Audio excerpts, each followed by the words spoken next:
Hello, everybody. Welcome on into the stream. Oh, I'm Sean. It's MLB 11, the show, and we're only 42 minutes late today. I thought I was going to be home in time, but turns out I wasn't. Hey, sometimes it happens. It's Christmas time. Went out shopping. I knew it was going to be kind of a tight timeline, but went and found some cool stuff, which is always very exciting. Welcome on in. I don't know if I love this orange and yellow-red combination. Orange and red, Sean. We can't start this already.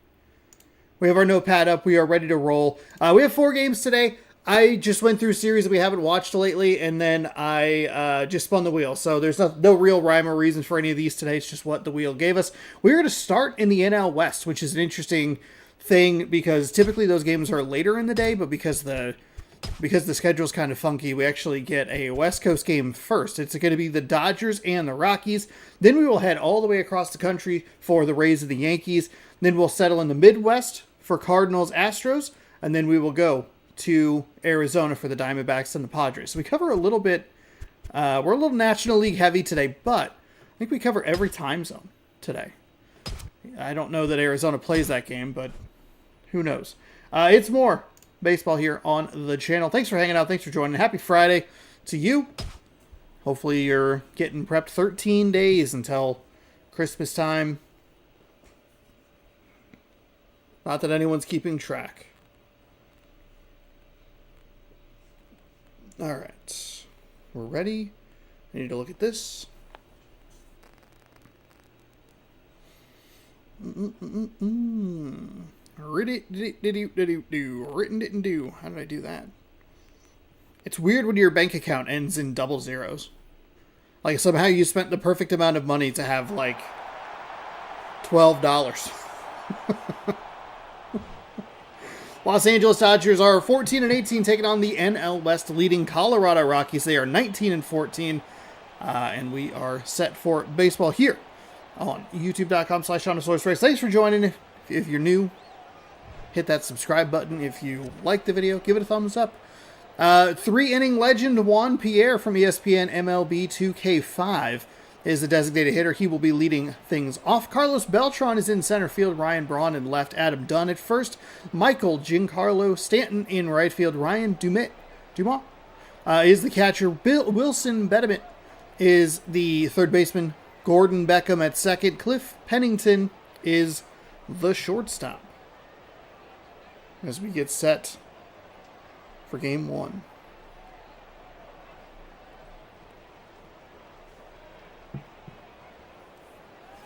Bum, bum, bum, bum. As we let them get through their lineup, we'll tell you about Aaron Harang. He's 2-3 with a 6.75 ERA. 6 games with 14.2 innings pitched. 24-8-5, I want to say, which is not good. You want to see a little bit more balance, or at least see those strikeouts. Yeah, 24-8-5.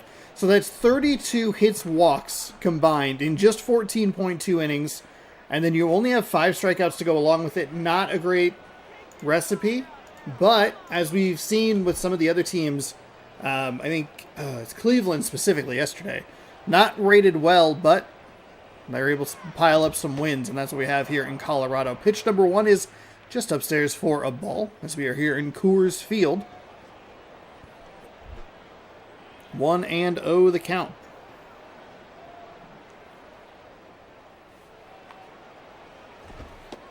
That'll get the bottom of the zone for a strike to make the count 1-1.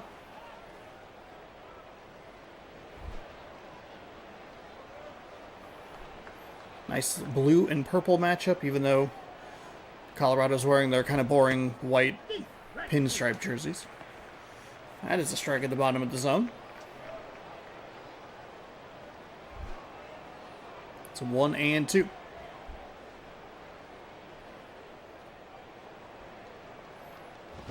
And, okay, has to have kind of a defensive swing there. Could be a close play at the plate.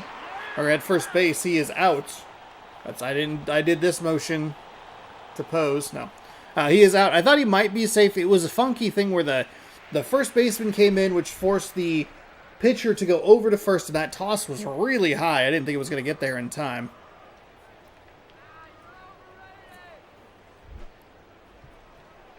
Especially when you traditionally have speedy guys at the top of the lineup. The righty readies. He fires that. A broken bat. Catcher makes a lunging grab. And that will be out number 2. So the bat went further than the ball. And that'll bring up Ryan Braun. Ryan, nothing to say about negative about him, Braun.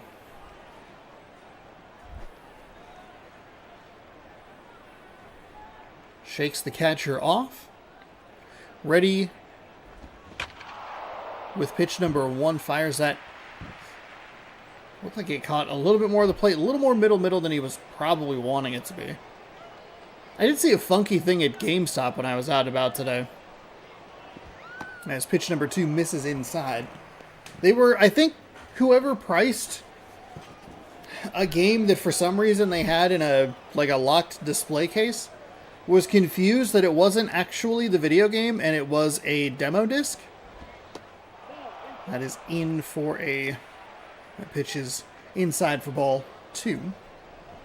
I took a picture of it actually because I should have bought it, but I don't know if it's worth buying a demo disc for $10. It's just very odd to see. This one lined out to left. Nice lunging, diving, tumbling grab out there in right. And that will do it. Let's see. It was a Turning Point. They listed it as Turning Point Fall of Liberty. Why did I not buy this? It was $7. That's worth it. Shane Victorino is a center fielder. He is a switch hitter. Stephen Drew is the shortstop. Torrey Hunter in right. Carlos Pena at first. Mark Reynolds, third baseman. John Jaso is the catcher. Juan Rivera. I always want to put an extra I. Riviera. Nope, Juan Rivera. In left field, Bill Hall at second. Michael Saunders, the designated hitter. They have a tricky lineup to switch left, right, left. And then a couple of righties before another lefty. So that's a tough one to get through. It says 8 playable demos. Jahulis Chasen, 2-4, a 5.40 ERA, 6 games, 15 innings, 26 and 13 hits, walks, and strikeouts. The numbers are a little bit better. It's 50% of the hits and walks combined are strikeouts, 26 to 13, so it's not the worst ratio in the world, but I think you'd want that to be a little more even. I guess that would raise the question of what would be the ideal percentage, you know? 65 maybe? Doesn't have to be 100. Like, that's insane to ask. 75 feels like a bit much. Maybe it's less that you would want it even and more that you would want fewer of one thing. Like, okay, sure, he gives up walks, but he's able to strike people out. Or sure, he gives up hits, but he does not walk in people. He's walking, but doesn't, I don't know. I'd imagine you would probably want the walks down. Well, you know what? I didn't buy this because I might already actually own that disc. Which is always, you know. It's a weird thing to say. It's a weird thing to look at a demo disc and go like, I think I already own that. I don't need to spend $7 on something I already own. Also, everything had lines today. It's like, oh, who are all these idiots shopping for their holiday gifts? Pitch is in for a strike. It's ridiculous. They should all be shopping later. I'm the one who's doing it correctly this year. 1 gone. Got to do a bunch of wrapping tomorrow. So that is hit up the third baseline foul. We'll throw on a little football game. We'll wrap some gifts. Hang a couple ornaments on the tree. That's inside.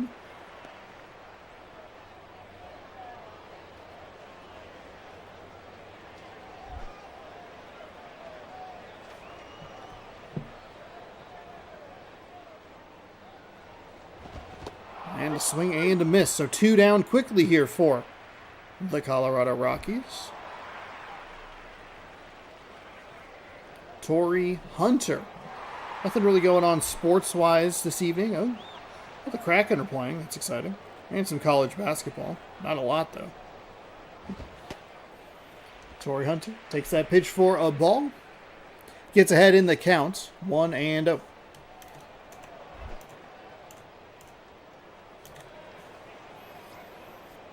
Pitcher nods positively. Fires that and just gets that inside edge. Nice location for strike one.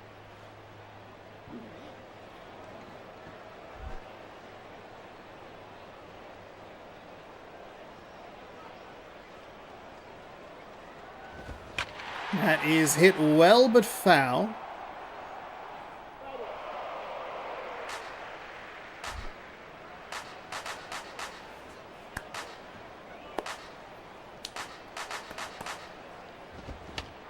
Oh man, that's a bad pop out in foul territory. So each defense gets a pretty easy out for the catcher. And that will retire the side. That's the end of the first inning. Zeros all over the place. Dunn, Stanton, and Dummett coming up. Adam Dunn looking good so far, averaging .405.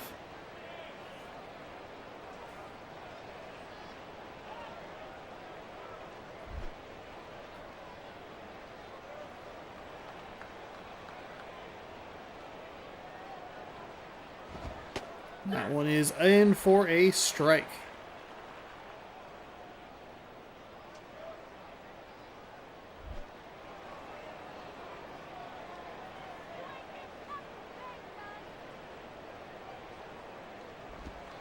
And that one misses low.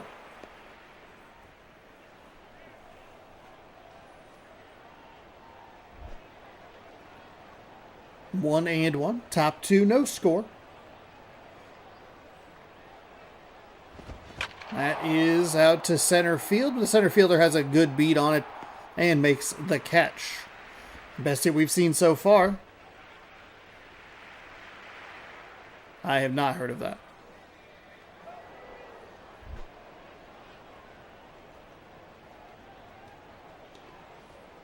Get this guy right here. Okay, you got it. It's a strike on the inside corner. That'll be an 0-1 count.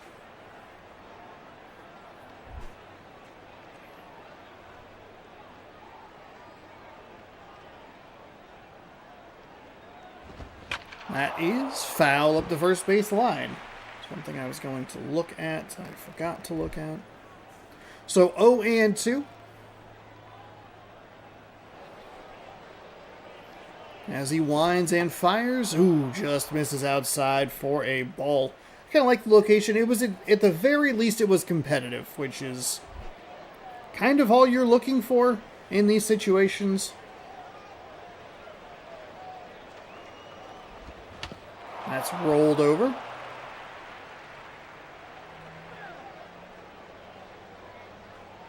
Oh my goodness. Oh my goodness. Will you please? Thank you. New, old. Gosh.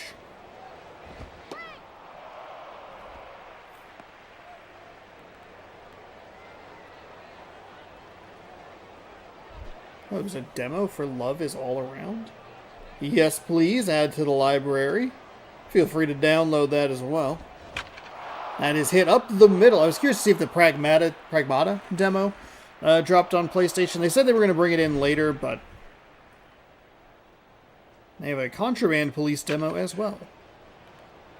Not really need, we don't need that one, but always good to have some free options for you.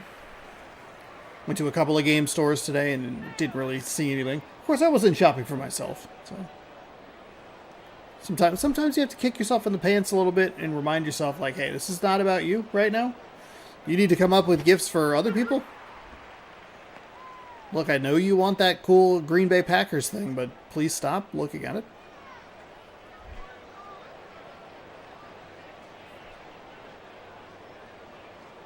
Righty winds and fires. Someone's inside for a ball.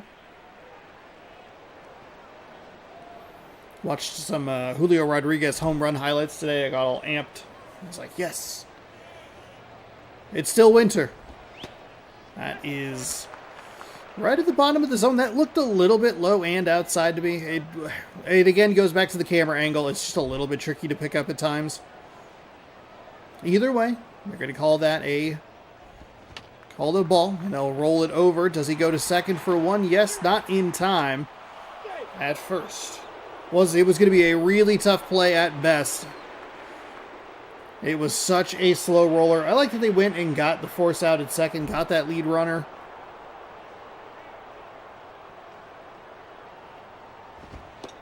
That one's outside, ball one.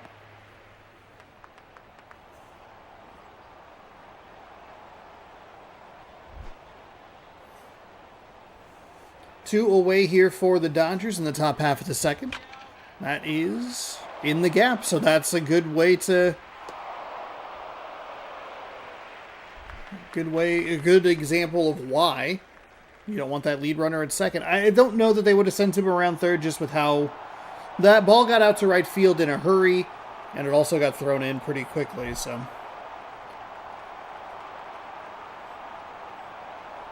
Two gone.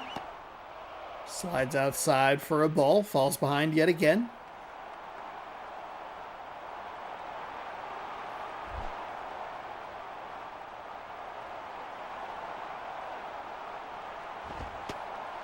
Ooh, that seemed like a bit of a delayed strike call, but he called it a strike.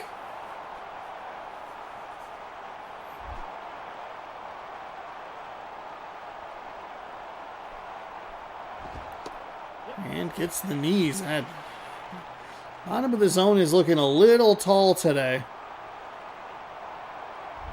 1 ball, 2 strikes. 2 runners on with 2 out here in the top of the second. That one fouled away to stay alive.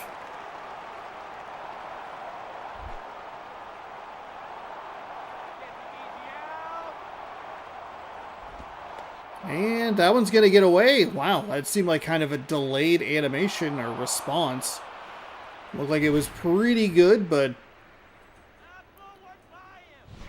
I don't know. Something about that just felt like the animation wasn't as clean as it should have been, which isn't surprising given that this game can feel a little clunky at times. 2 on, 2 out with a 2-2 count here in the top of the second. It is well low for ball 3. So now 2 runners in scoring position. Just needs 1 good pitch to get him out of it. Shakes his head no. Readies and fires. That is outside for ball 4. So that loads the bases. And that'll bring up Cliff Pennington. Batting .250, only 1 RBI.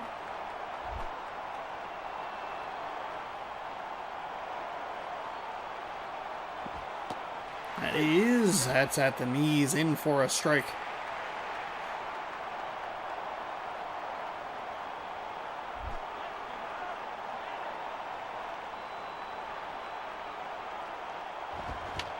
And that one is foul.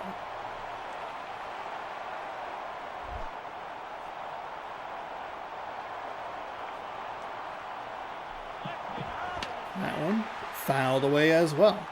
Let's go. Oh, the very, I don't know if you can see, but the very right side of the screen has like a little bit of a reader board, and it threw me off. That is a nice pitch to get the pop-up to the shortstop. That's out number 3, and the Rockies survive the threat. Still 0-0.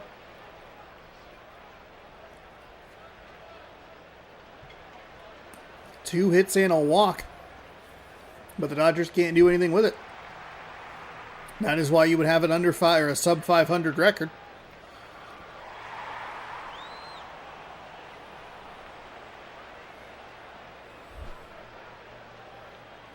So let's see what the Rockies can do here. Looking for their first hit of the game. And we're looking for some offense from either side. Good take, low and outside for ball 1.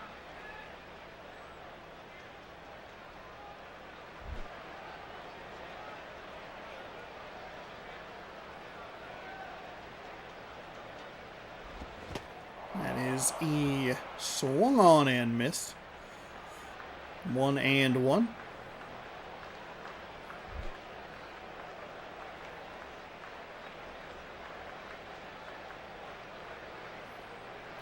Here comes the righty's pitch. It's up the third baseline. Foul off the weather tarp.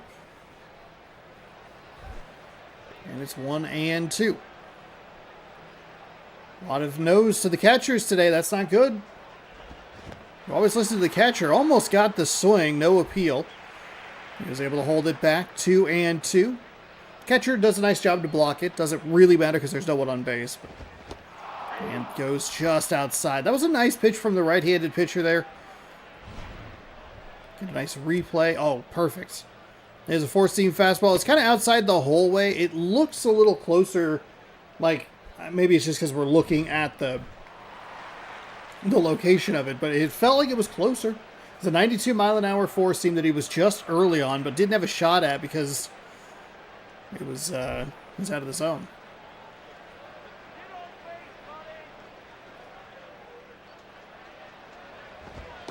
That one stays inside for a ball. Similar location to the previous pitch that he was able to get a swing on, but to an opposite-handed hitter, so maybe that's your difference.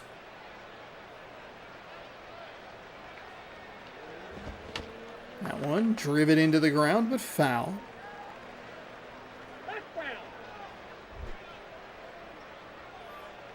Evens it up at 1 ball and 1 strike. That's a pitch you're probably going to want back if you're the hitter. That one, whew, that was an opportunity that they missed.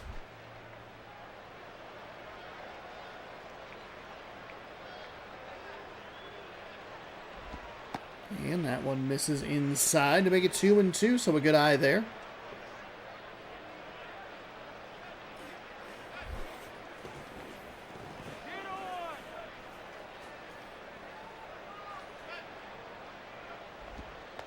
That one gets away. Good time for it, or an okay time for it at least to get away, as there's nobody on base. That fills the count, 3-2. Here comes the payoff pitch. And he is going to line this into left. It's going to get to that 347 in the corner. Left fielder picks it up and throws it into the cutoff. It'll be a stand-up double. And the Rockies pick up their first hit. John Jaso, a 500 average and 4 RBI. 1 gone and a runner on second.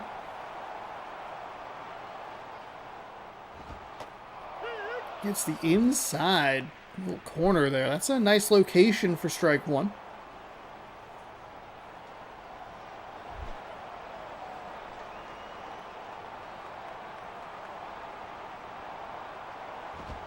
And that's inside for ball 1. It's maybe a little too cute there. That one definitely looked like it sailed on him a bit.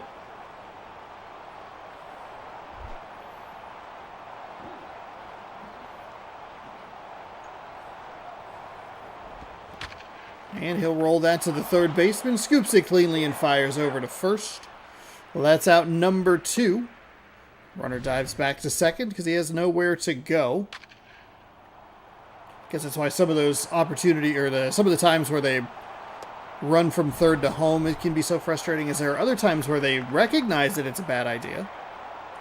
Of course, you can't bulldoze a third baseman for a safe call.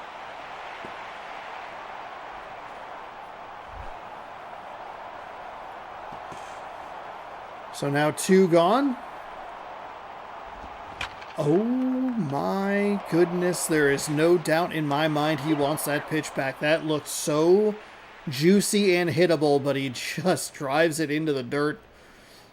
Man, have we been there before? Both teams strand runners in scoring position in the second and still no score. Heading to the top of the third. Juan Pierre, our guy from ESPN MLB 2K5. Right over here. Bam, I have the disc ready to roll for some reason.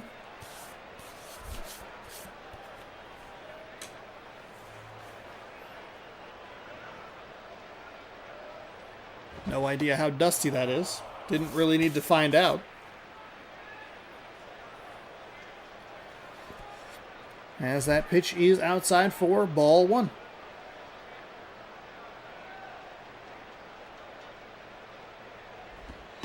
That one is low for ball 2.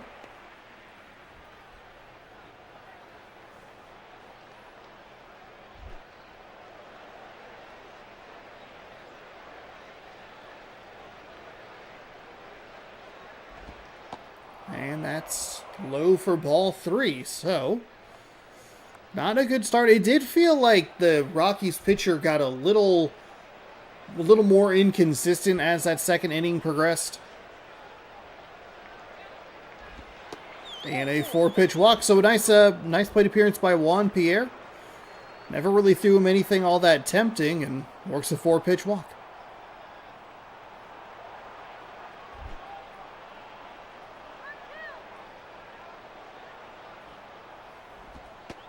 And okay, interesting. Feels like we saw a couple of pitches lower in the lower part of the zone that did not get called a strike last time. All of a sudden it is. And that spot's been a little inconsistent today. It seemed it's a little tall. That's a bad throw back. He's safe regardless. It was a bad throw, and it didn't look like it was a great jump from Juan Pierre. We have still not seen a pickoff result in an out. That pitch just a little outside. Maybe somewhat intentional, just in case they put Pierre in motion. Trying to force some action onto the base paths. Here comes the 1-1, and that is lined right up the middle. And that will be, that'll just advance him to second. That's kind of what I was thinking when they pushed that ball to right field as well. In the top of the second, it was just too quick out to the fielder. There's no way, even with theoretical speed for Juan Pierre, that you're gonna risk that. Ryan Braun, 0 for 1 today.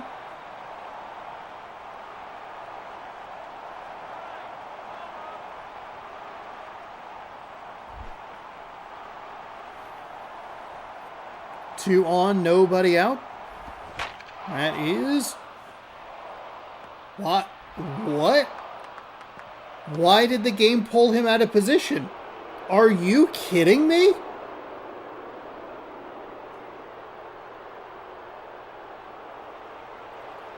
What? Adam Dunn's going to step in as Los Angeles scores the first run of the game, but we're just going to watch this play out. Why does he break to the right? Or left, excuse me. He's like right there. Where does this ball land? Bam, it lands right there. We have to kind of let it go a little bit, otherwise we're going to be tracking it. Where does he start? He literally starts where the ball lands. Maybe a half step in front. That's unreal. This game is... I thought that was going to be a double play. Wow. So it's 1-0 Dodgers, which is which it maybe shouldn't be. But also depending on how long this game takes, maybe we got a little bailed out. We got bailed out by a funky play in yesterday's Blue Jays Red Sox game. And that game was taking forever. This game hasn't had that problem. This game actually is running a little bit like that Red Sox Blue Jays game yesterday through the first couple of innings before it slowed down for the last 3. That's rolled over. It should be a 0-0 game heading to the bottom of the third. But instead, it's 2 outs. There is still a runner on third.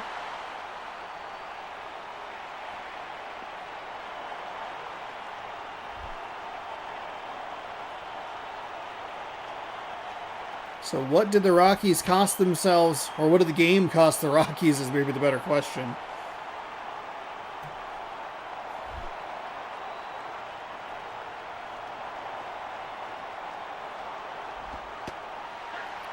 Gets a strike at the knees. So the foul ball and the called strike makes it 0-2.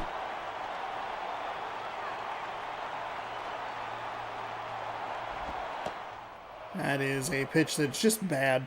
It's a little too cute in my opinion, but also it's just a bad pitch. Way too far outside. No one's going to swing at that unless you're me.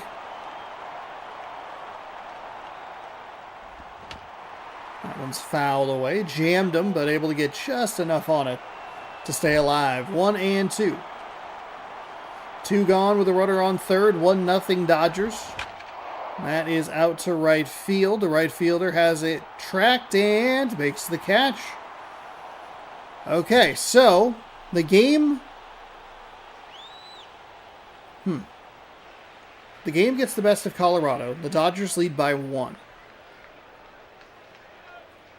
Did the game cost the Colorado Rockies? There's no reason that he needed to move to his left.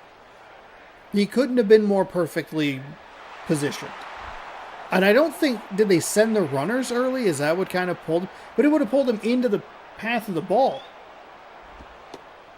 I don't know.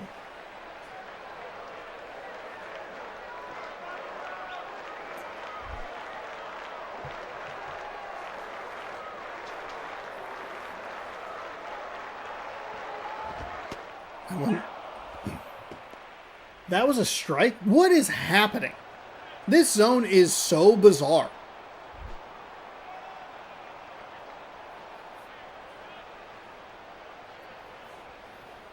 The righty winds and fires low for a ball.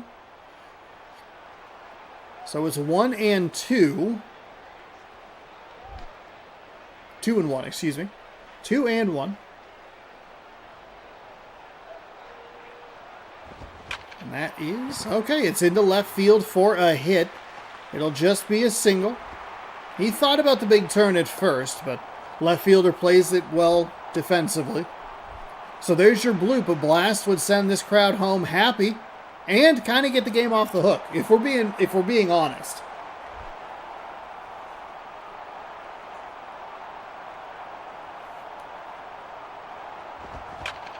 Oh, it's going to sneak up the first base line. How aggressive are they going to be on the base pads? It'll be a double. Puts 2 runners in scoring position, and just like that, their winning run is on second. There is nobody gone. And it's Shane Victorino.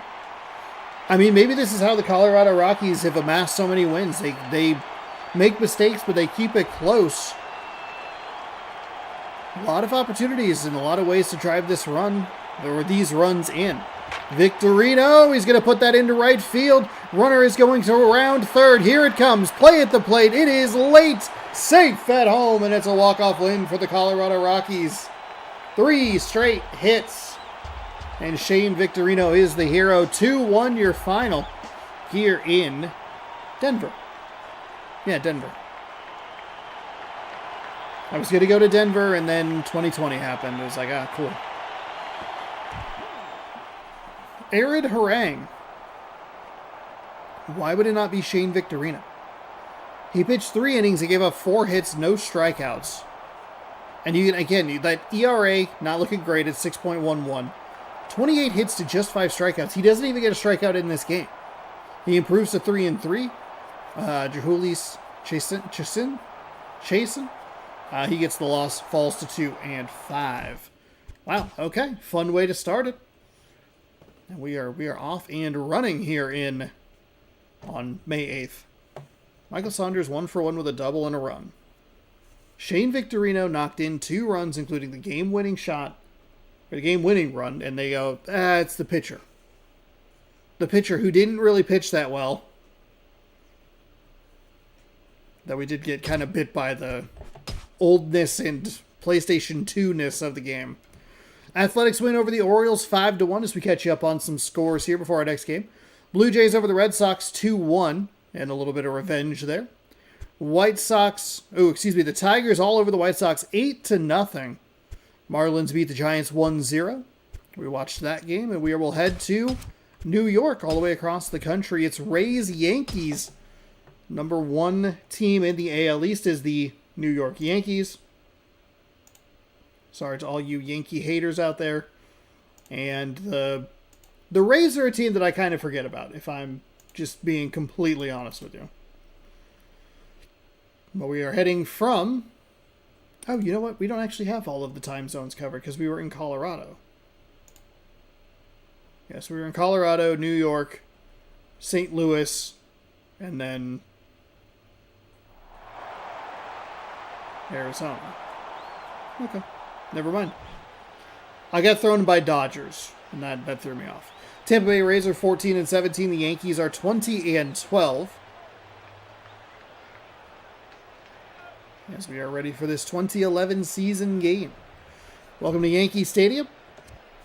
Franklin Gutierrez is going to start in center field and is your leadoff hitter. For the Tampa Bay Rays, Nate Shearholtz is the designated hitter. Jason Worth in right, Kelly Johnson at second. Mike Morse, he's at first. Chris Johnson at third. Carlos Ruiz is the catcher. David Murphy in left. Jack Wilson, the shortstop.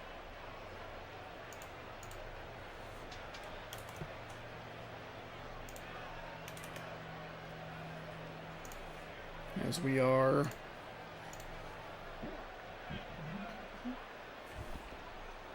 ready to talk about Brett Anderson, who's 3-1, a 2.45 ERA, 6 games with 18.1 innings pitched, 16, 8, and 12. I believe the numbers are there. I did not have much of a chance with that. For whatever reason, even though they're the home team, this pitcher doesn't get as much time on screen. And I was correct. 16, 8, and 12.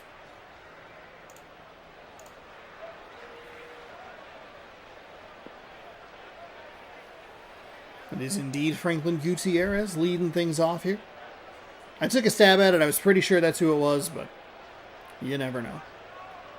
The lefty winds and fires, and first pitch swing is into center field for a single.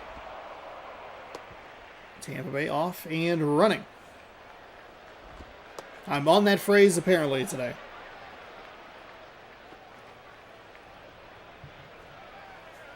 You see one live performance of MXPX in 2025. You just see the video in the thumbnail and you're thinking about 10 years in running and how that album is older than the number of years it represents. And first pitch swinging again, not as effective.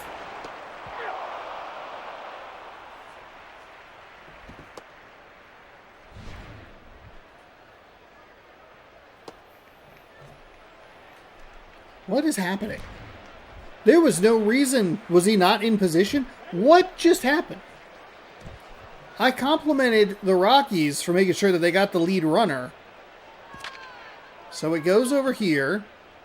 He is in position. What in the world? Okay. It's a bizarre day for second baseman, apparently.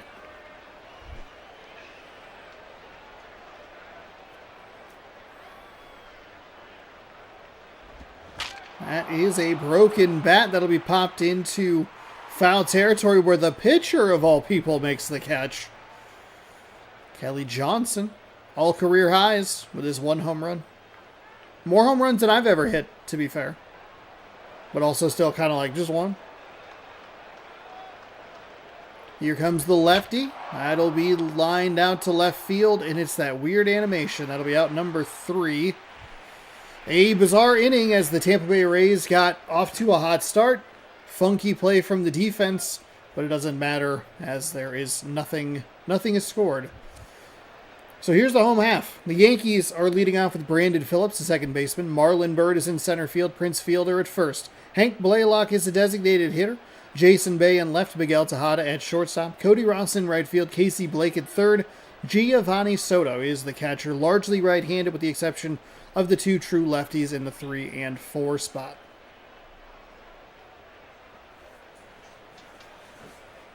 While we have just a second here, I need to make sure I didn't crush one of the gifts that I bought today.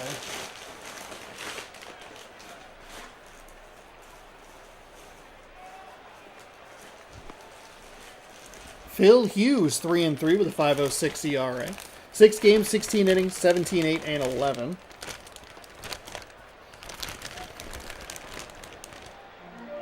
Okay, so we lost a little. Where's the other thing? We're all good. We're good. I just remembered. I was like, oh shoot! I was adjusting stuff in my bag today, and there was one thing that could have gotten smushed, and I kept forgetting to check on it. Obviously, the best time to do that is during a live stream. All right, let's get things started on the home half. First pitch swinging. They're going to go right out to center field as well. 1 pitch, 1 swing, 1 single. And both teams get their leadoff men on base. It will be truly eerie if the second baseman Makes another bizarre play. I might have to reset the game because clearly there are ghosts controlling it. We've already had 2 funky plays at second. We don't need a third. It's only game number 2. Like, oh God. That is out to right field. It looks like it's going to... Oh, it's going to be off the out-of-town scoreboard. It's going to limit it to a single. What a funky play. I thought it might be a home run just because of the way that the runner wasn't moving between first and second, really. But then it comes up just a little bit short, which feels like a surprising thing to say in Yankee Stadium. In that part of the field, at least.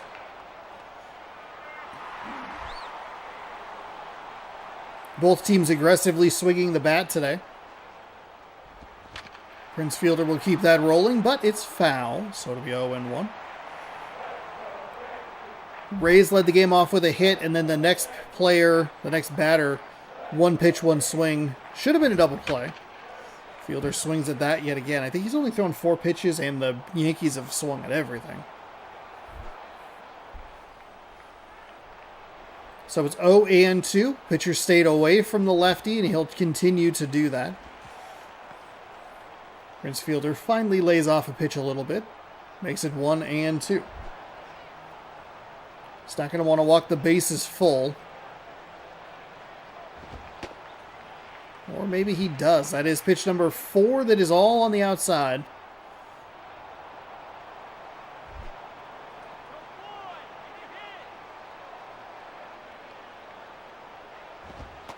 That one stays upstairs.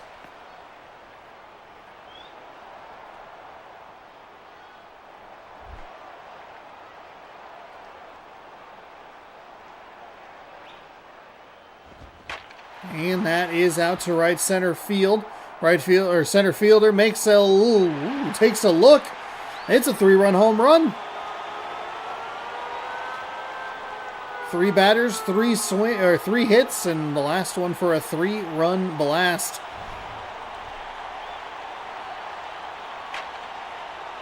Pitcher really didn't have much of an option but to throw him something that he was going to swing at, but he gets bit going 400 majestic feet the other way. I think again we had that funky thing where the base runners were kind of stuck because they weren't sure if they were going to be able to get to it or not. If the defenders were going to be able to get to it or not. And there is still nobody out. So, if you're the Tampa Bay Rays pitcher, you got to just treat this as a fresh inning. Okay, maybe throw in a good pitch.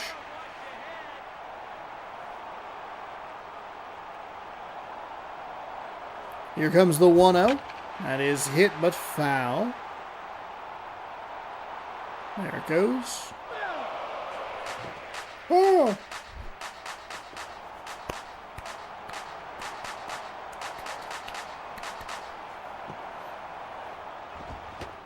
Swung on and missed. Nice pitch. Batter was anticipating it dropping just a little bit, but some good ride through the zone means that he swung under it. It's 1-2. That is rolled over foul.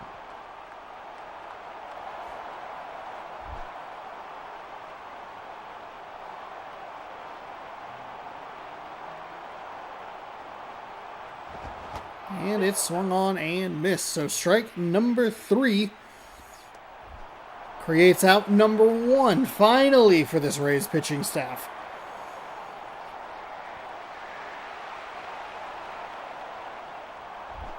It was some good aggression by the Yankees in those first 2 at-bats. 1 pitch, 1 swing, and the hit.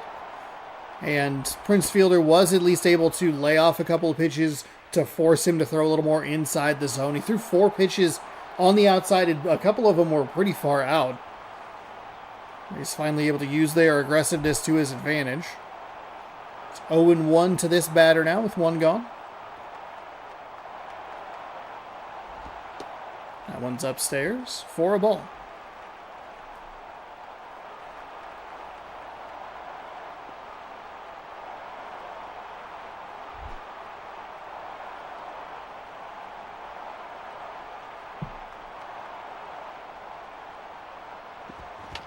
That one's rolled over.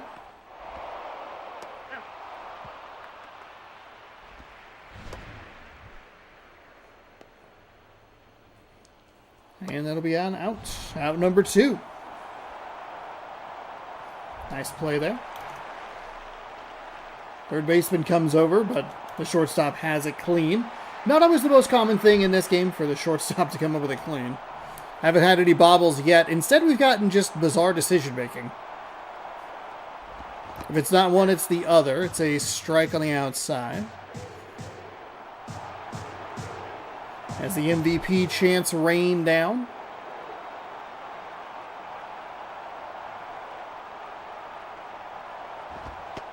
That is at the bottom of the zone. Strike.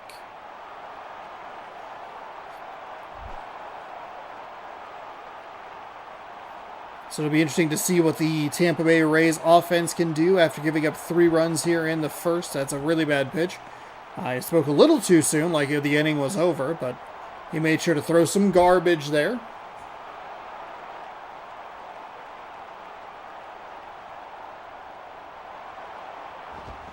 That is hit to the... I jinxed it. That one's on me. That's on me. That's on me. He walked right over the top of it.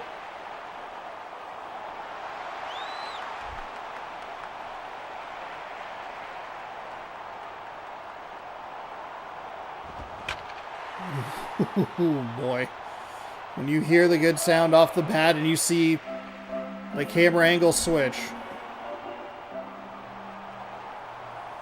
So a runner on first, thanks to the commentator's curse. That will be up the line.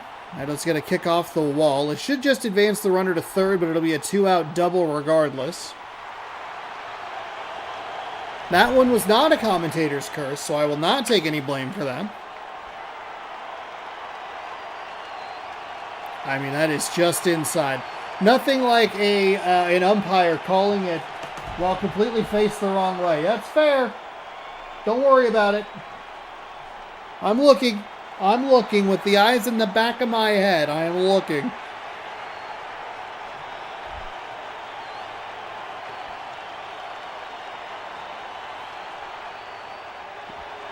Oof, oof, oof. Oh, all of that was ugly. The pitch selection was ugly. The break was pretty solid. I should compliment that. Really shocked that was a strike. That seemed low by the time I got there, but I'm not a 15-year-old video game umpire. I am merely me. Charge! Oh, he tried again. That is going to bite him in the behind. With the number of hits and the 3 runs that he's already given up, there's no way you keep going back to that pitch thinking it's going to work. It's 1-2. 2 on, 2 out. Yankees with a big inning already. That one stays upstairs. It's a really good eye with a 2-strike count.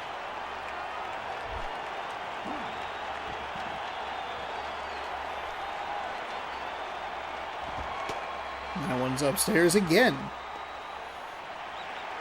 A little easier take on that last pitch. 3-2. Oh boy. Was a good swing on that, but foul. They're way further up the line than I thought it was going to be. So it's interesting when it cuts to that camera, because the ball is out of frame for so long, and then it's where is it going to come down in frame? That one's fouled away. It's a little bit of aggression there from the Yankees hitter. It's 3-2. That would have been a walk. That was way upstairs. And they'll work the walk either way. So 1 jinx and the Dominoes lead to a bases loaded situation with 2 outs. Giovanni Soto steps up as this is the 9-hole hitter.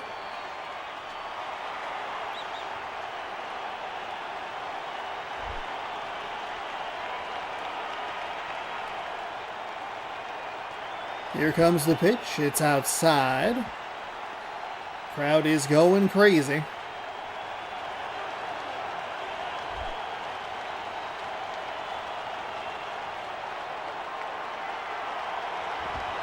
Swung on and missed inside.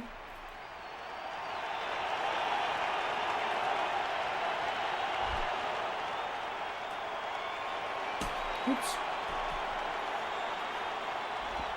That misses low, so this pitcher not looking good here. We are still just in the bottom of the first inning, by the way.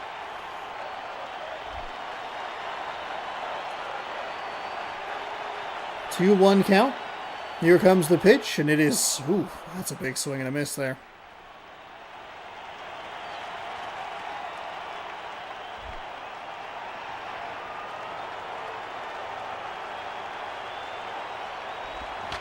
That is hit well, but foul.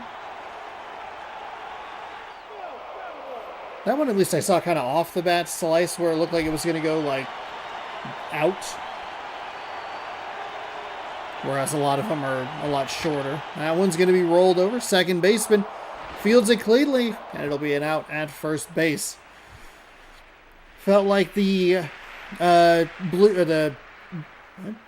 Rays pitcher turned a corner there and was going to work through an inning fairly cleanly after the 3-run home run. But the Yankees made it messy. However, they don't come up with anything extra. Still just 3-0. Mike Morse stepping in here.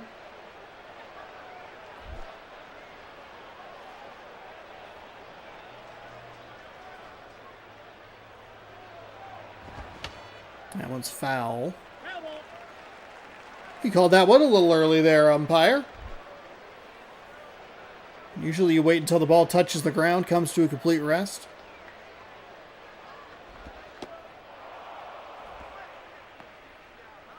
That is well inside to make it 1-1.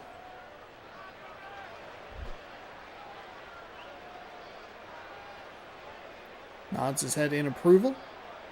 Winds and fires. That is outside. Ball one.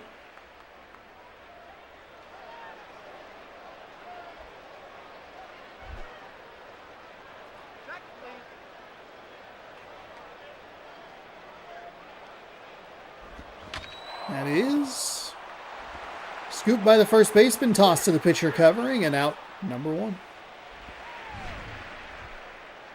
Shout out to that woo. Wow!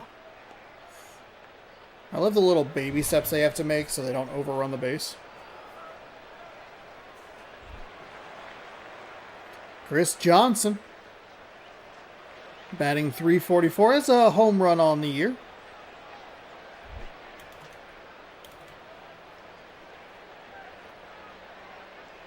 Ready for the lefty's first pitch.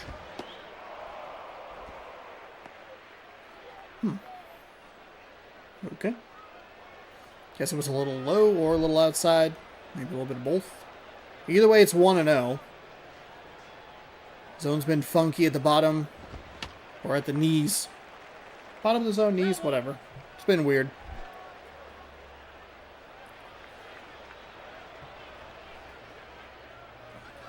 Lefty rocks, winds, and fires. That one in for a strike.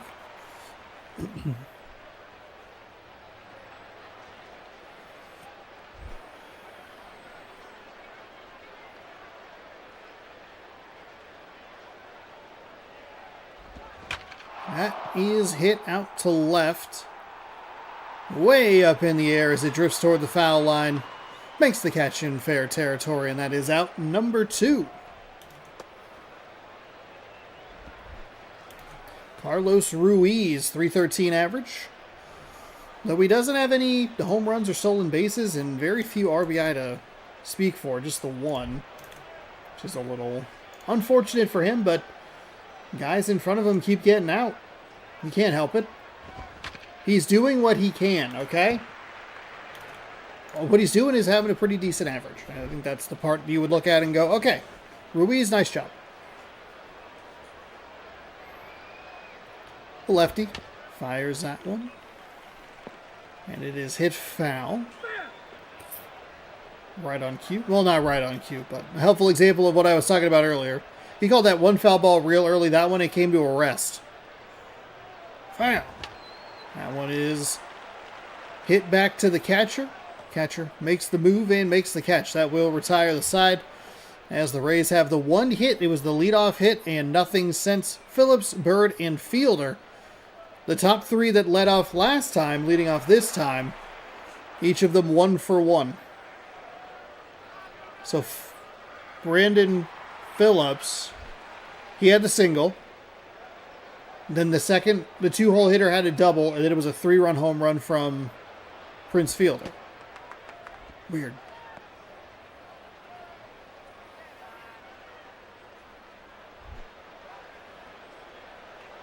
One and 0 to the leadoff hitter here in the bottom of the second. 3-0 Yankees. That is well inside for a ball.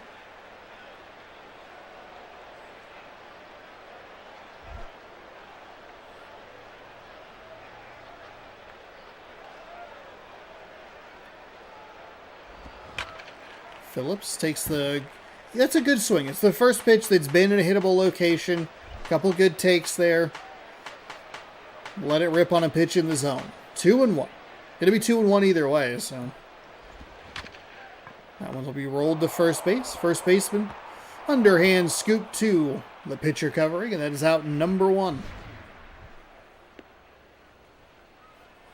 One of the things that is a little more interesting about this game, or is interesting about this game, is the fact that we don't see a lot of big innings back to back for teams. So just because they scored 3 in the first doesn't mean that they're going to automatically just go berserk for the rest of the game.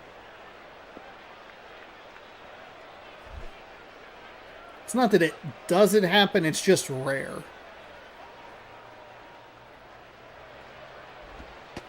That pitch misses low for a ball, 1-0.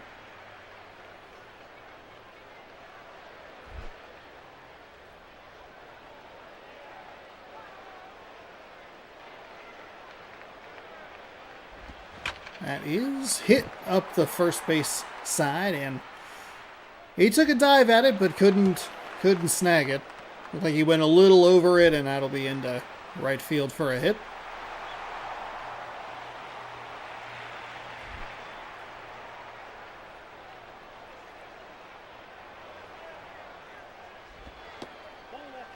That's a ball somehow. Opens him up outside again. That's how he worked him last time. Fielder with a better approach this time around. So if he wants to stay outside with Fielder, yes. But that one stays upstairs. 2-0. I think this is a spot where maybe you could walk him. I don't think you want to walk the bases loaded with nobody out, but you can probably walk a second guy on with 1 gone. Fielder takes a hack at that one and fouls it away. 2-1.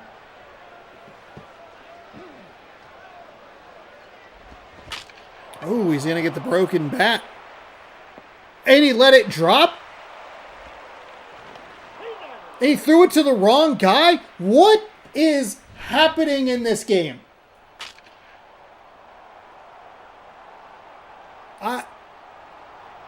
He just let it drop. It also, is that not an infield fly? Doesn't matter. He threw it to the wrong person.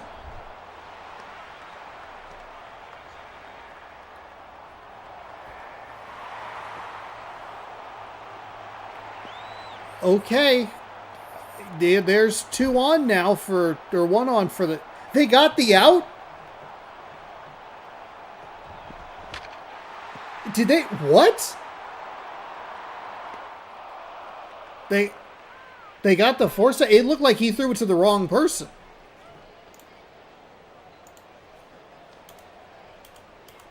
I was genuinely confused. So he throws it. There's no way. There's no way they got that out. The person that is covering...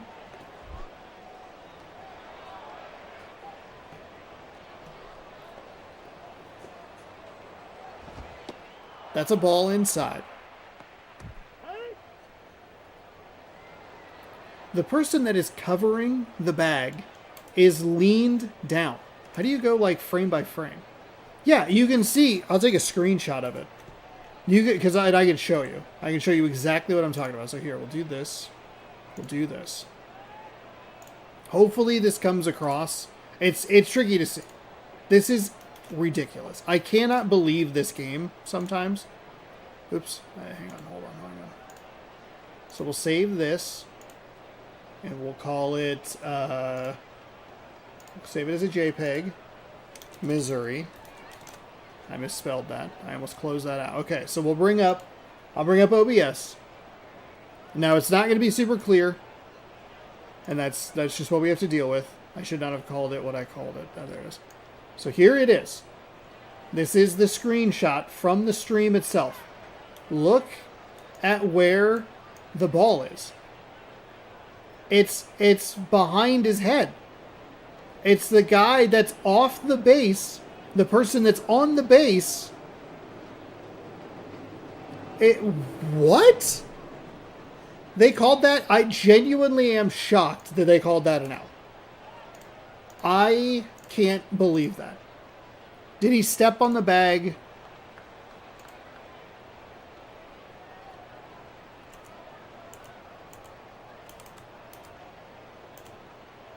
He didn't even step on the bag.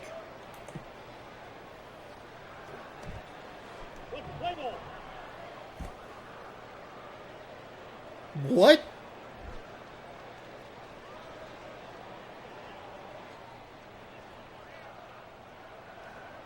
We're in the top of the third in the most baffling game of all time.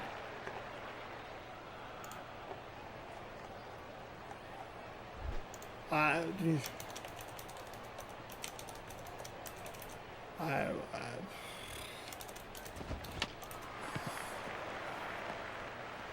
just rolled up the first baseline foul. Where was that? That was at the...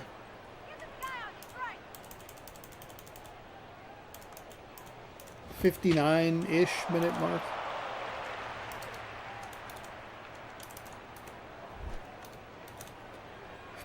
It is a 1-2 count here in the top of the third as my befuddlement continues.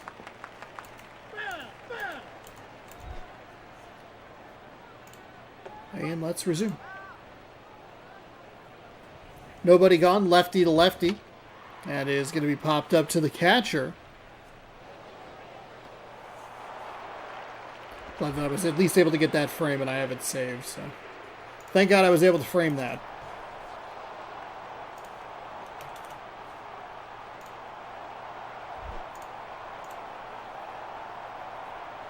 One gone for the Rays in the top of the third inning. I can't believe that we got a more bizarre play than what we did in the first game. And we've seen that before. We've seen plays where a ball goes right at a defender and they either don't make a move for it or they, in some cases, just go the wrong way. That it's a little surprising to see it be as perfectly placed as he was, where all he had to do was go like this. But for that to... the weirdest thing is that I was confused because the ball dropped, and then it was more baffling on the back end. What? It's absurd.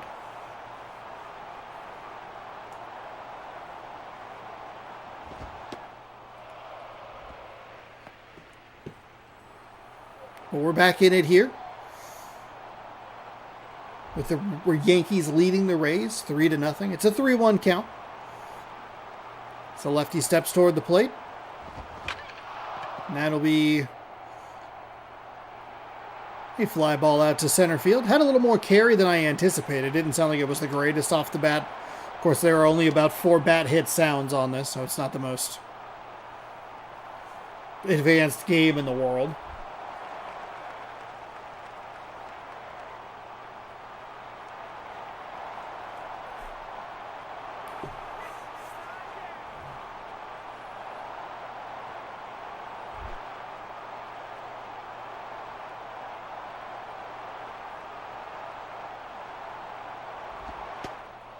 That didn't get the outside edge. I thought it would. It's ball 1.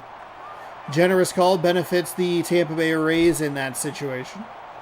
1-0 with 2 out. That stays upstairs.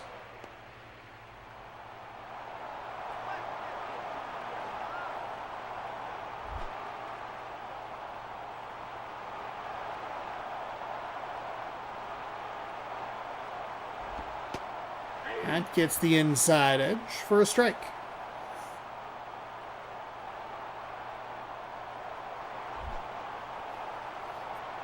So it's 2-1 now.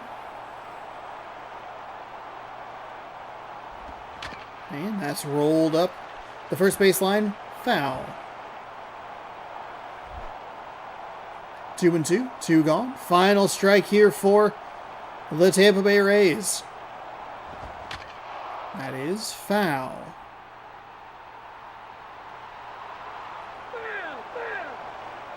Maybe even the weirdest thing about that play that happened in the first game for the Rockies defense is it didn't matter. They were able to win either way.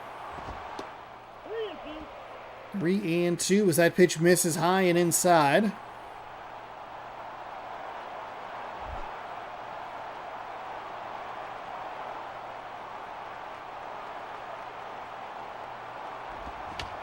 And that's fouled away to stay alive. Another payoff pitch coming.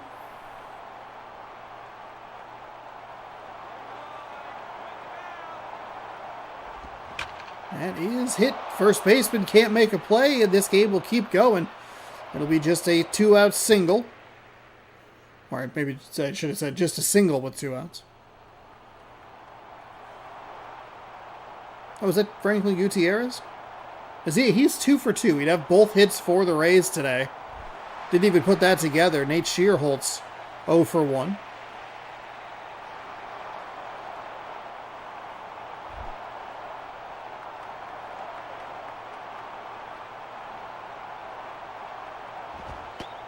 That gets the outside edge for strike number 1.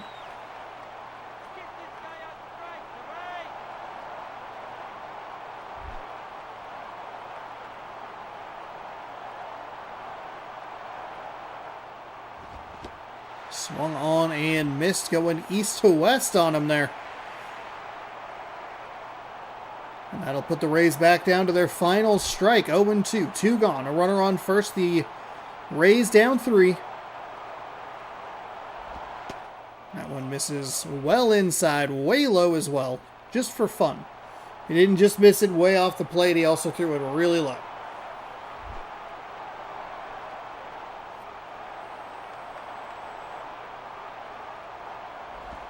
That is outside for a ball. Good eye there. Can look real deceptive and get real tempting to swing on a pitch. I find lefty as it goes across the plate. Kind of letting the batter back into the count, but it's not going to batter. Just kidding, he bobbled it. It's getting funky. It's getting weird again. Oh, good God, game. What are we doing here? Jason Worth is going to get an opportunity after the error allows the Tampa Bay Rays to stay alive. It's the first bobble of the evening. Worth is going to push this out to right center field, but not nearly enough on it. The right fielder makes the grab, and that will do it. So a bit of an anticlimactic ending, but one of the most bizarre plays we have seen all season happened in this game. And I still can't believe it. I feel like I need to take a walk. I need a break. Be gone 45 to 72 minutes just trying to process what happened. The Yankees win this one 3-0. And Brett Anderson's your player of the game. 3 innings, 2 hits, no strikeouts. He gets the win to improve to 4-1. Why was Prince Fielder not the player of the game? 1 for 2 with a 3-run home run.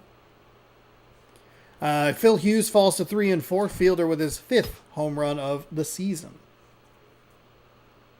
3 runs on 6 hits. They do have the error with 2 outs in the top of the 3rd, but it does not come back to bite them. The Tampa Bay Rays have 2 total hits, both of them Franklin Gutierrez. He had a good day. But the rest of the Rays did not. All right, what is next for us here tonight? It is... we're going to St. Louis. No games to catch up on, as that was the exact next game. Astros Cardinals, just double checking that Diamondbacks game is later. The first game being a couple of Western NL West participants is kind of funky. to me. I know I skipped past it really quickly, but Houston, 30th in batting, 3rd in pitching, 28th and 29th. The Cardinals are number 1 overall. They have the first number 1 in batting. They're 15th in pitching. Their defense is 20th.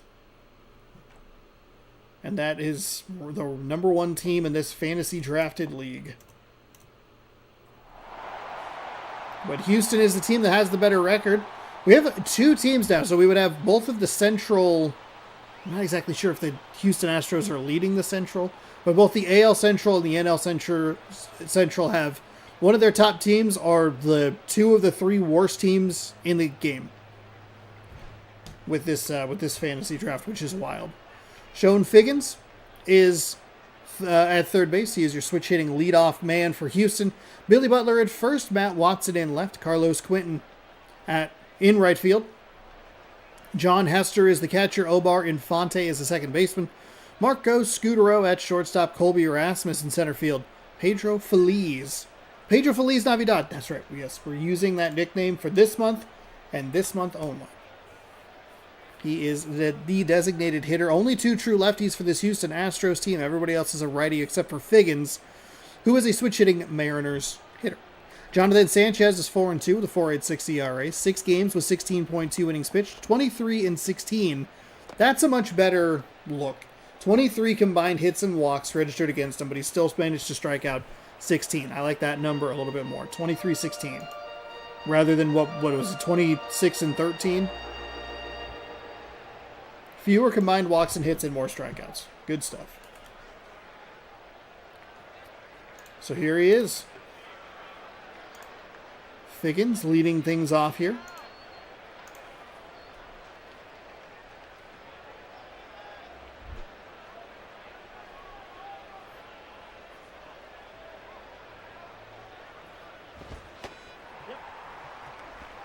And we are underway in St. Louis.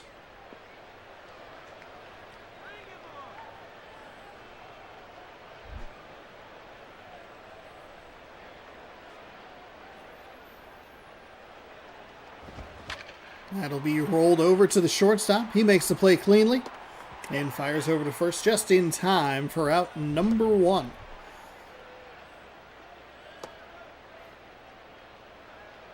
Its train horn blows in the distance in my area. Billy Butler with a .413 average, 4 home runs, 16 RBI. Marco Scutero, pretty big part of the 2010 World Series run. Got hot in the NLCS when Holiday did that dirty slide into him. Wouldn't have made it there without him. Cool. Do you think Marco Scutero would be, and not in a rude way, but like a forgotten piece of the puzzle? There's always that one guy where you're like, you can go to the New England Patriots, when they won their first Super Bowl, as we see a double, 1-out double. After Tom Brady took over for Drew Bledsoe. Granted, Drew Bledsoe was a good quarterback before Brady showed up. They just stuck with a hot hand. But like Brady got injured, and Drew Bledsoe had to come in and lead them to a victory in the playoffs. Just like an interesting little cog.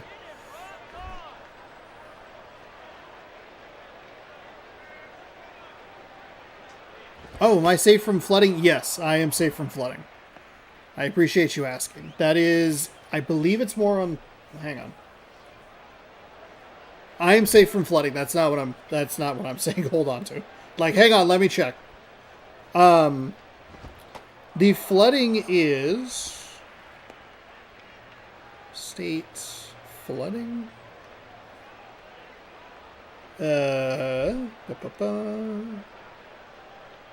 it's more on the western side of the state. The Cascades go right through the middle of Washington state. But I think there's some flooding issues further east of me. But I don't know where that person was. But I appreciate you asking. I am safe.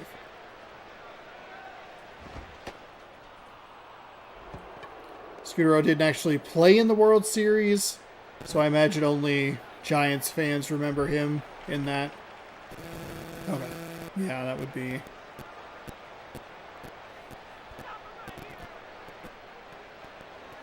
Potentially record-breaking flooding continues to devastate parts of Washington. Atmospheric river dumped so much rain.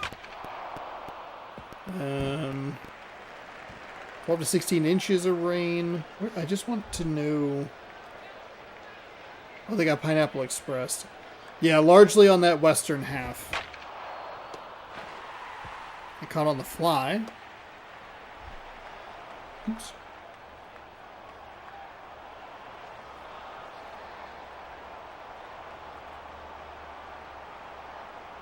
Is there any...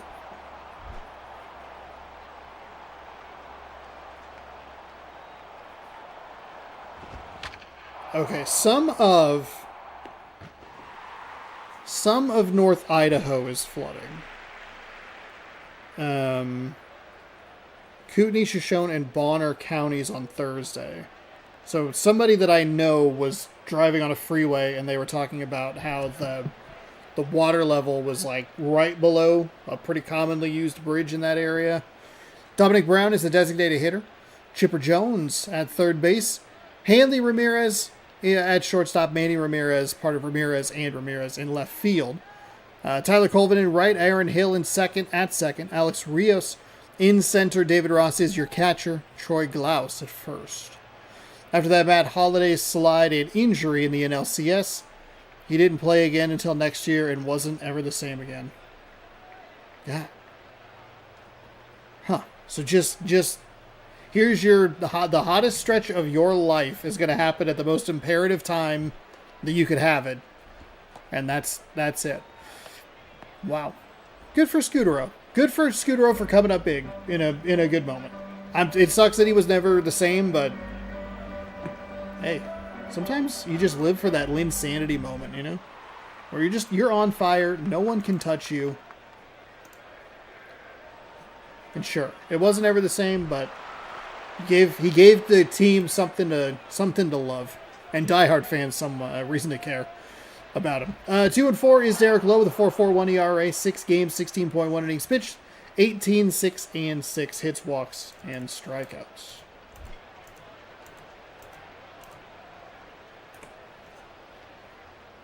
All right.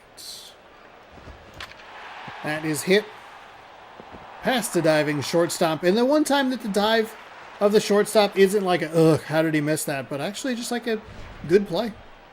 Or at least trying to make a play, you know? It's just patched his outstretched glove. And that'll bring up Chipper Jones. Oh, wow. I didn't realize there was a... So the difference between the flooding in Washington State and the flooding in Idaho is that it's a snow runoff. Because it's been unusually warm. After we got a pretty good snowfall right after Thanksgiving or right in the 1st of December. But it's all gone now. What is it? It's 48 degrees for some reason over here. Stoked you ain't in the flooding zone. Still hope safety everyone in the zone. Absolutely. I did not realize how bad it was in Washington State. So hopefully everybody's good over there. The problem with it is it is difficult to, or could be very difficult to evacuate going east. You'd be able to go north, but you'd have to go to Canada. You could go south to Oregon. But with all of the wet weather and the snow, the passes are difficult to get past or flat out shut down. There's one that's on the northern side, the north side of the state, that they shut down. They shut it down in November and it doesn't open again until May. So it makes for kind of a funky... Thankfully, this is an incredibly rare situation, but it does make for some tricky evacuation planning. That is outside for a ball. I don't know if the pass on the south side of the state gets like straight up closed, or if it's more That one to third base. Woo, he sails it. He sails it. He slid back to second. It means that he's only going to get to third. The error pushes the hitter to second. I'd imagine that the one on the south might just be south enough to where it doesn't get... Because Snoqualmie is the one that's right through the middle of the state, and that one's kind of a nightmare at times. I forget what it's called going south. Stevens? Not going south, but on the south side. Either way, hopefully everyone is safe, and thankfully this is not a very common occurrence.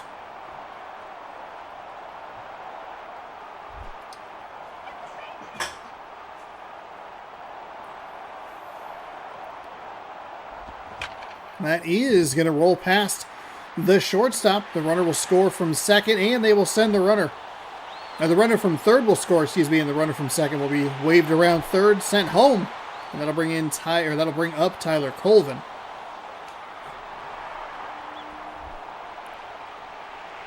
Manny going to get him an RBI or two? Absolutely correct. That one stays low, so the Cardinals jump out to an early 2-0 lead. You were spot on. Nice call. Hey, chat curse in a positive way. I keep ruining everyone's day, but chat's calling it out in a positive.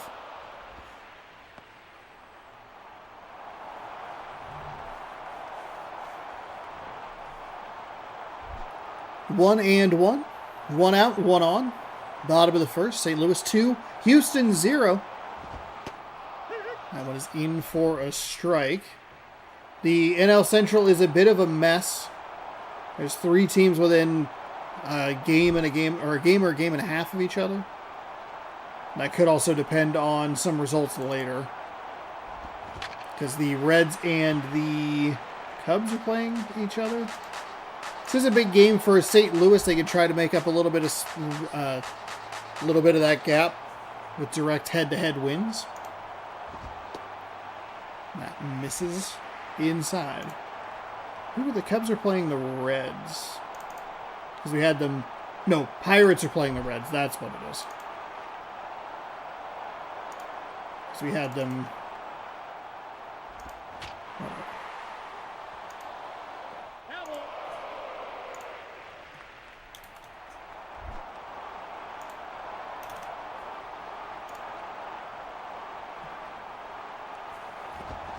That is rolled over. That'll get into right field. Did they send Ramirez to third? No, they will just work station to station.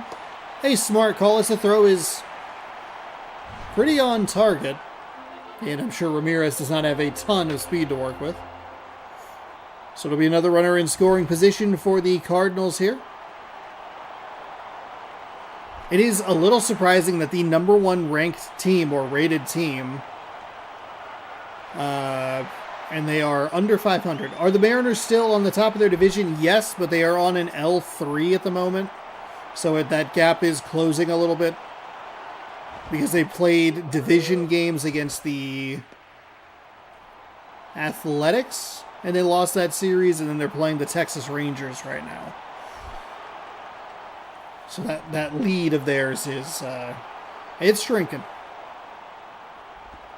It's almost like the real Mariners in our real life for the go. Wow, the Mariners have a 10-game lead over the Astros, and then 3 weeks later, the Mariners are the fastest team to ever blow a 10-plus game lead in a division. SR12 white pass connects Western Washington to Central Washington. Open year round. I think that is the highway you're thinking of. I think so too. Thank you. The other highway further south is in Oregon. Gotcha.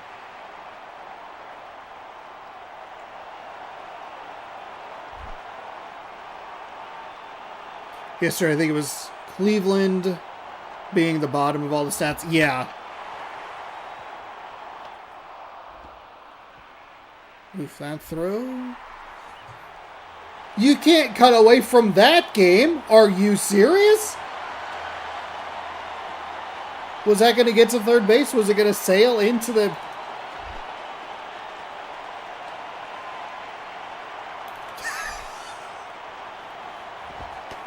this freaking game.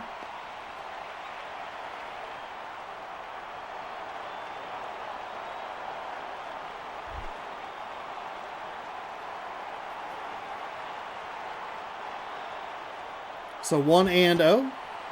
Couple gone here. They didn't bother to try to advance Ramirez on that last play. Not that it would have mattered. They would have cut it in the middle anyway.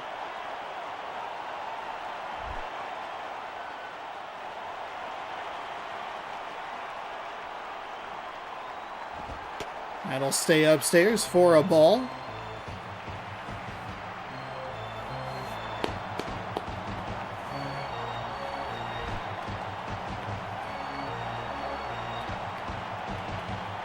Three and oh. Here comes the pitch from the right-handed hitter. It's going to be driven up the middle into center field. They are going to send Ramirez around. He will score easily, and it'll be a 3-0 Cardinals lead. Runners on the corners with 2 gone.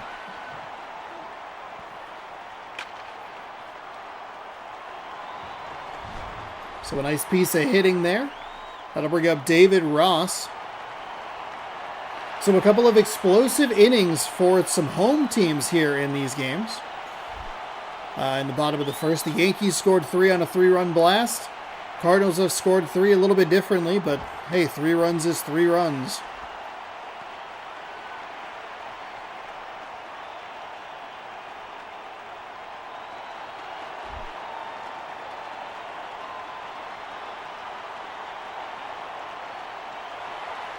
They're going to put a runner in motion to second. He will be out easily, and that unnecessary aggressiveness will end the inning.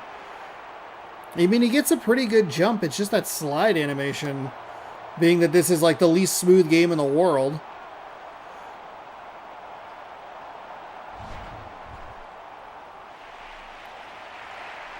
Slide animation costs him, but it'll be Infante, Scudero, and Rasmus. I forgot Houston had an error in that inning too. Omar Infante,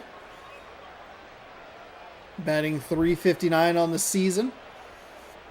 Tampa Bay did not do a very good job of making that game interesting until it was pretty late. It was 2 outs in the third when they finally started getting some things going. We'll see if Houston can figure some stuff out. You don't really, I mean, you believe it based on the record that they can, but then you look at the fact that they're like the 30th offensive team in the league, and you kind of go, will they? That hit definitely doesn't help, as it is right to the third baseman.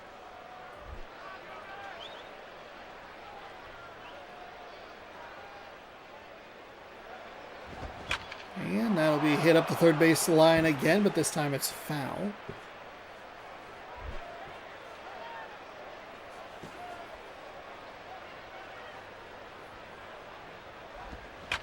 Oh boy, left that pitch over the plate. Wow. It looked like it was pretty good. It was going to stay outside, but then it just kind of kept leaking. Still thinking, thumbnail still has the Yanks. Thank you.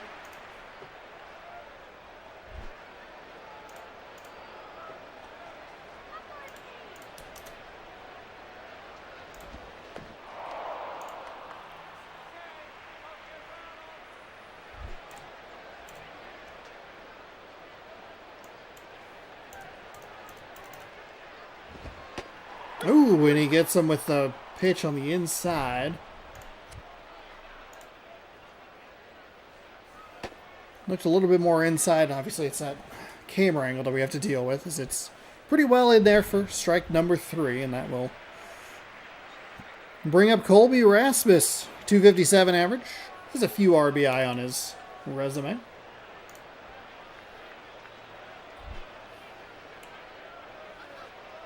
The same number of RBI as stolen bases. That one misses. It is a ball.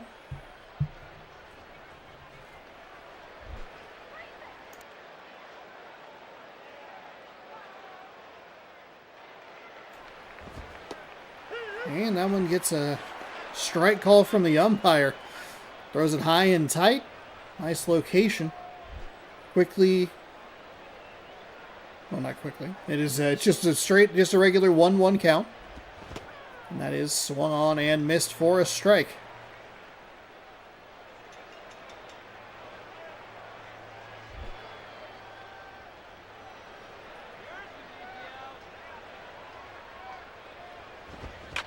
That'll be hit out to right field.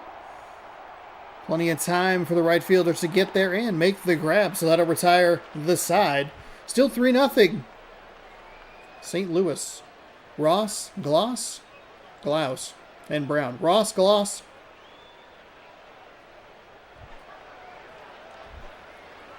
Oh, I thought they were maybe going to go to the bullpen. We don't usually get that freeze there.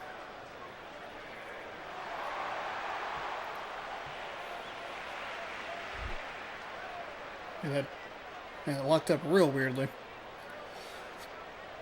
So here's David Ross to lead off the bottom half of the second. 1 pitch, 1 swing, and plenty of air under this one for the center fielder as he rounds first, trying to get to second.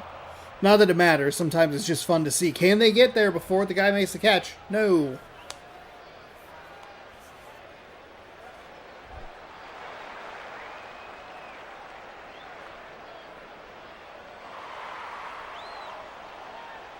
So Troy Gloss.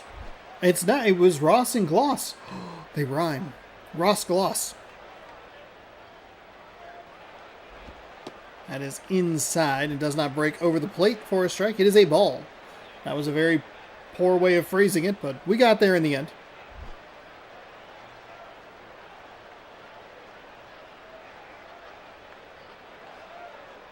Here's the righty who winds and fires. That was low. That is also a ball. So it'll be 2-0.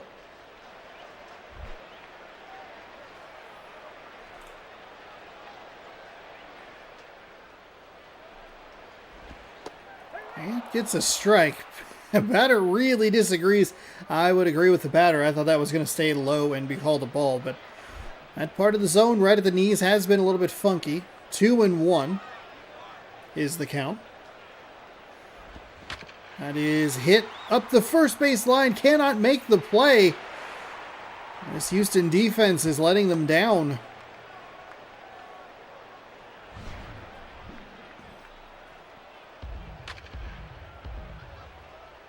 I say that like they're different people. The first baseman's different than the hitter. They are just making it so much more difficult on themselves. They had the error, which obviously doesn't help things. That is a strike. And just not able to get that for out number 1.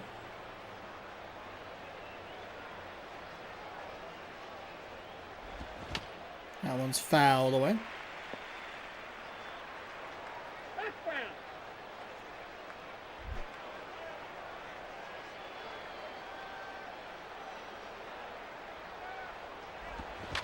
And that'll be rolled over to the shortstop. He will fire to second, round to first, and that is in time for the double play. So, Houston doing a good job. They're at least keeping this at just a 3-run deficit. It'll be Felix, Figgins, and Butler coming up for Houston, trying to keep this game going. 3-0 St. Louis through 2. Pedro Feliz. Feliz?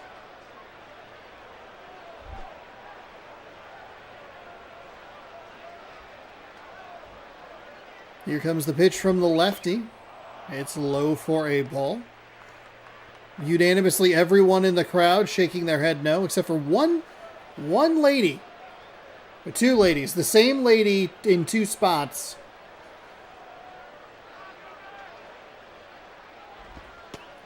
That is in for a strike. That is a weird call.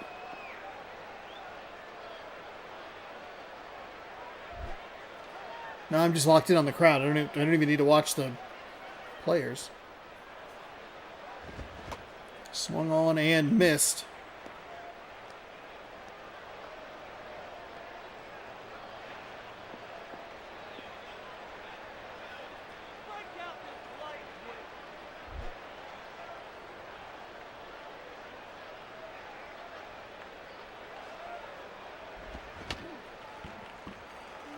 That pitch is fouled away. It will be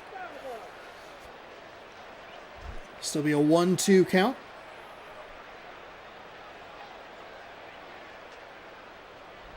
The lefty fires, and that one's looks like it had some pretty good ride through the zone as it just kind of kept going there. Take a look at the replay, and it was swung on and missed, so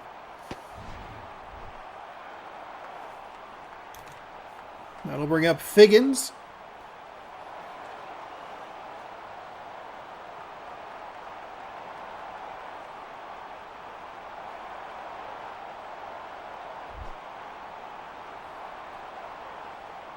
One gone here in the top of the third.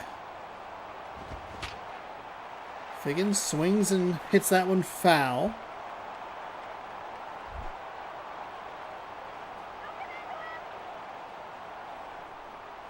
The lefty ready. Winds and fires. Diving first baseman. Can't quite make the play. Another good dive by this Cardinals defense. You know, so many times we see them just dive over the ball and it's really annoying, or they run past it and it's really annoying. This time we've seen them at least try to make good defensive plays. They haven't come up with any, but they're coming up with the right dives at the right times, and at least makes it interesting.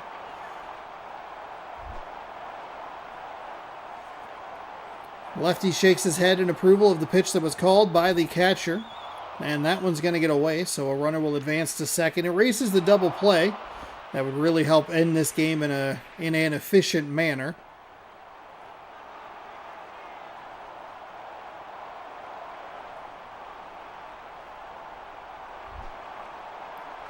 So it's 1-0.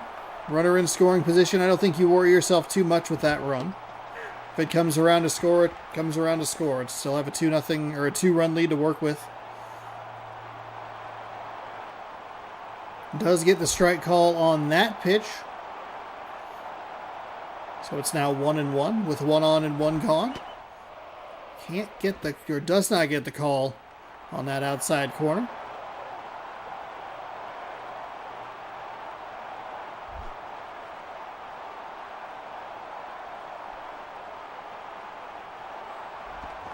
That is hit foul. 1-2.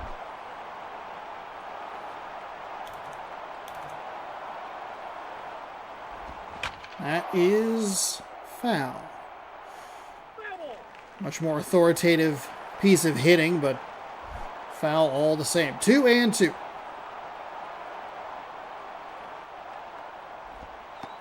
That's well inside. Almost gets him, fills up the count. Okay, so now it starts to get a little bit tighter.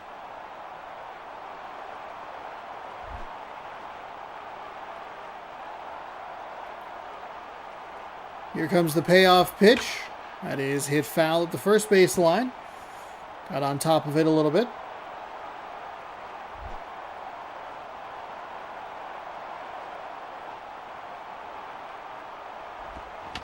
And that one's foul as well. That ball's foul.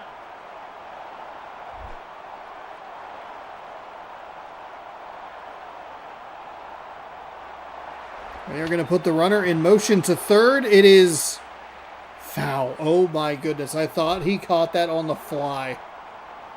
That would have been the most bizarre double play to end the game. Instead, it's a swing and a miss for out number 2. Matt Watson worked a walk his first time up. And now he is the last hope for the Houston Astros.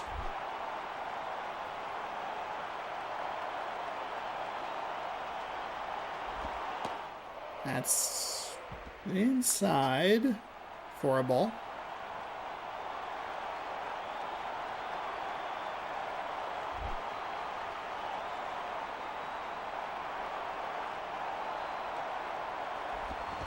And that'll be lifted into right field. That'll play to run. It'll just be a single. There's 2 gone. I think you can, maybe worry a little bit about it. I guess I don't take into account the fact that now the tying run would step up to the plate. I guess, like, if he stole third, if I'm a pitcher and I'm on the mound and we have a 3-run lead and there's a runner on second and they try to steal third, I'm not super worried about it. They score one. It's not the biggest deal in the world. It's a little bit tighter with the tying run at the dish. That one stays well outside.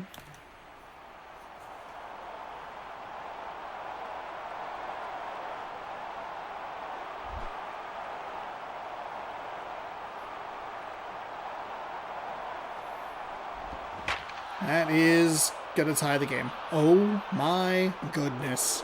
That was in the upper deck. Wow. Okay, so I was wrong. Whoops. Just a wee bit incorrect.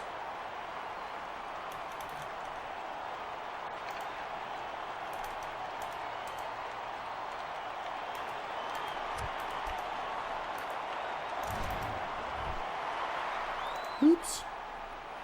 So, we have a fresh game here in the top half of the third. It's 3-3.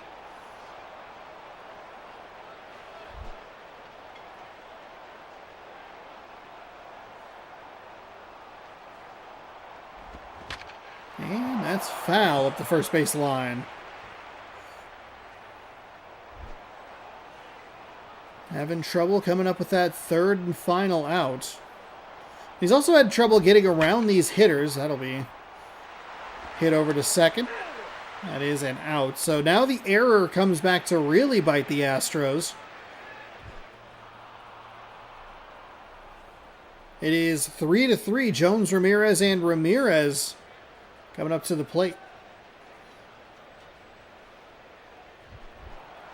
Chipper Jones is 0 for 1, but he does have 3 home runs with a .300 average and 11 RBI.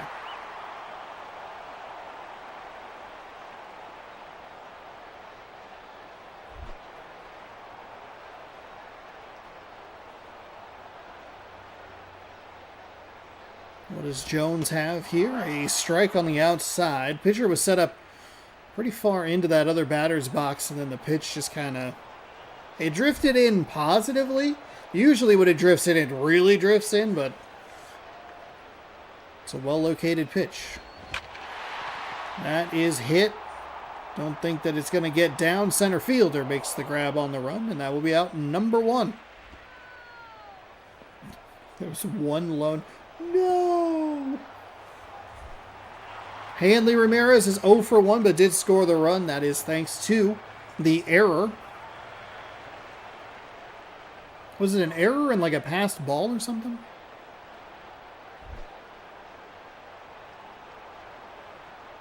Oh no, the passed ball put the runners on second because it went way out into... yeah, he was able to... I forgot. He was able to round second. It was pretty far into right field. It was kind of wild. All right, 1-0.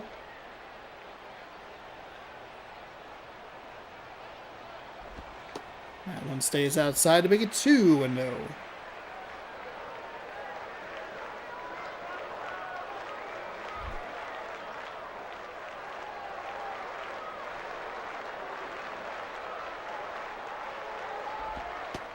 Ooh, that's a nice pitch on the inside for a strike.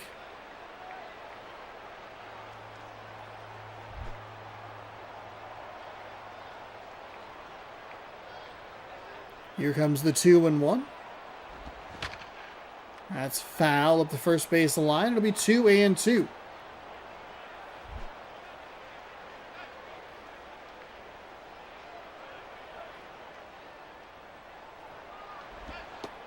Ramirez takes a ball low. Nice eye. And that will make it a full count. Here comes the payoff pitch.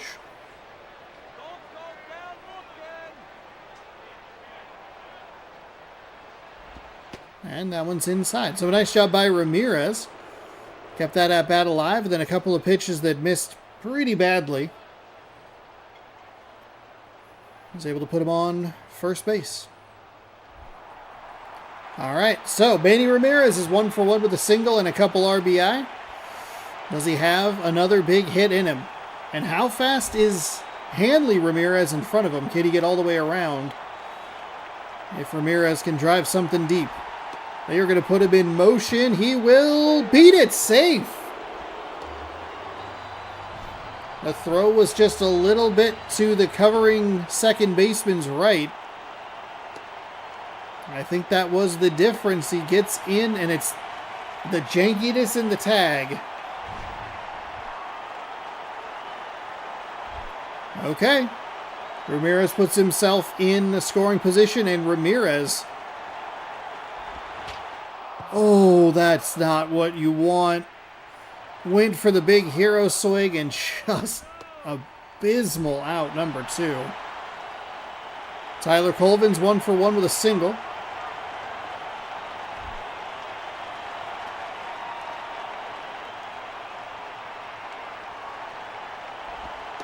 That misses low for a ball. Really good eye. I don't actually mind that pitch. You saw how aggressive the previous guy was. How badly does he want to be a hero?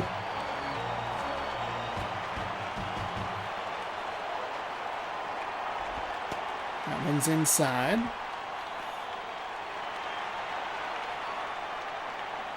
So it is 2-0.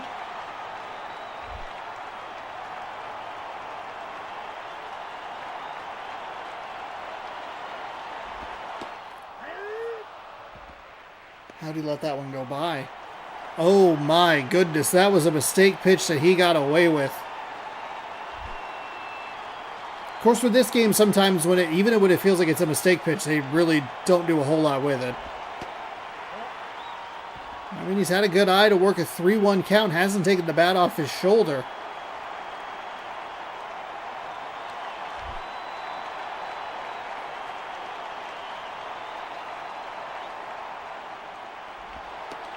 And he works a walk. Okay, that bottom of the zone has been a little wild and a little weird at times in this game. They will go to the bullpen, and they'll bring in a right-hander. Manuel Corpas. 8 games, an 0-2 record, 11-12 ERA, 5.2, 1 walk, 2 strikeouts. No saves, not even a save opportunity here, so... It'll be Aaron Hill. 2 on, 2 out, looking to be a hero. Hanley Ramirez executed the steal well and able to put himself in scoring position. That's a great take on the outside as it sailed away.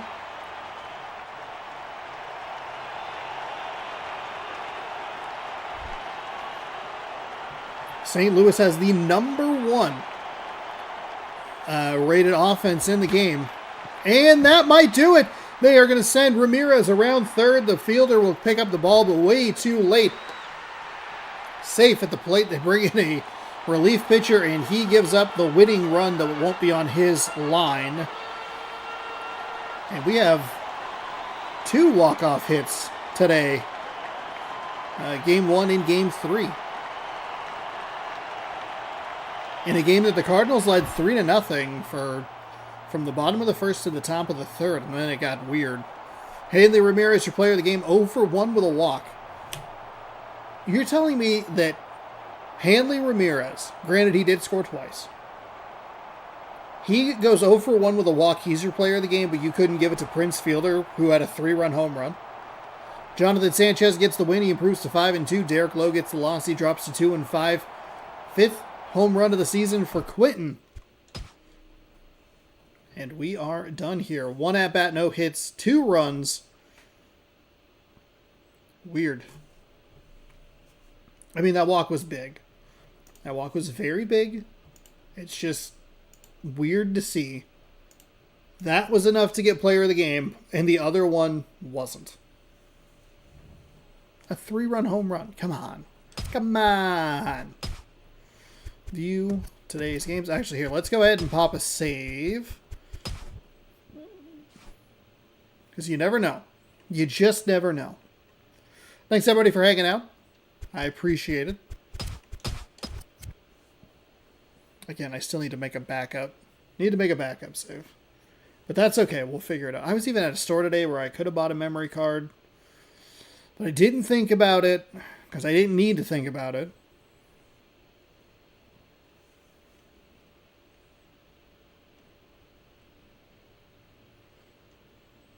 I did look at the PlayStation 2 section, and I did look at a controller. I was like, I could use a controller. And then I saw it was $25, and I was like, I don't need to spend that. All right, Rays, Yankees. Okay, so then we have the Mets over the Nationals, 5-0. The Phillies beat the Braves 1-0. The Pirates over the Reds, 3-2. The Twins win 1-0. That's a little more the result you would expect to see over the Guardians, considering how poorly ranked the Guardians are.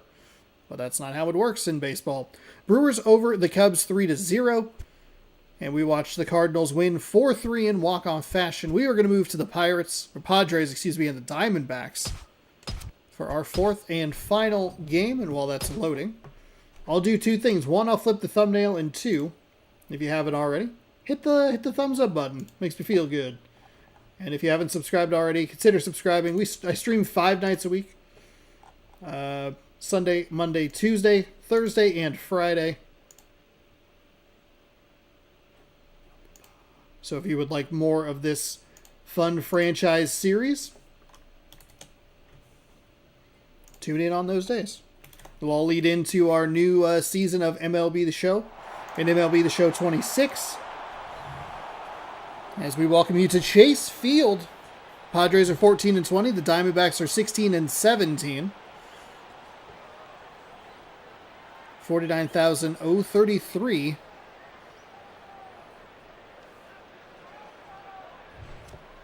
Andrew McCutchen will lead things off from center field. Right-handed hitter for San Diego. Ryan Sweetie is the designated hitter. David Wright at third base. Justin Upton in right field. Jared Saltalamacchia is behind the dish, the switch hitting catcher. James Looney. They say Looney, it seems like Looney, whatever. He's at first base. Bobby Abreu in left. J.J. Hardy at shortstop. Brendan Ryan over at second base. Really didn't seem like they talked about anybody for too long, which is a positive. Hernandez 2-4 with a 5.02 ERA, 6 games, 14.1 innings pitched, and because I got so tripped up on that name, I didn't catch the walks, hits, or strikeouts. 22, 4, and 10. Yikes, maybe I didn't want those numbers. That's a lot of hits, not a ton of strikeouts, and the walks obviously make that ratio a little bit worse. But it'll be MLB 13 cover star Andrew McCutchen leading things off against the right-handed pitcher. Game 4 is underway as that is blooped into left field for a hit. Seen a little more success with the leadoff hitters in today's games. Doesn't take much to be more successful, but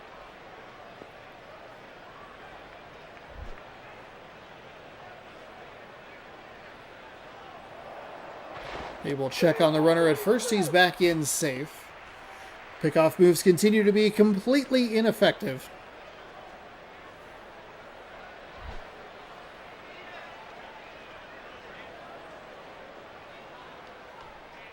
Here is the righty. That'll be rolled over. They will go to second for one, not in time at first. So they get the lead runner in McCutchen, but they leave one on for David Wright, averaging .306. 3 home runs, 12 RBI. A few stolen bases on his line as well. He's on MLB 07. That is hit well, but foul. Had a lot more on it than you would think, as it looked like it was off the end of the bat. But who am I to doubt David Wright and his ability to hit things hard? Swung on and missed.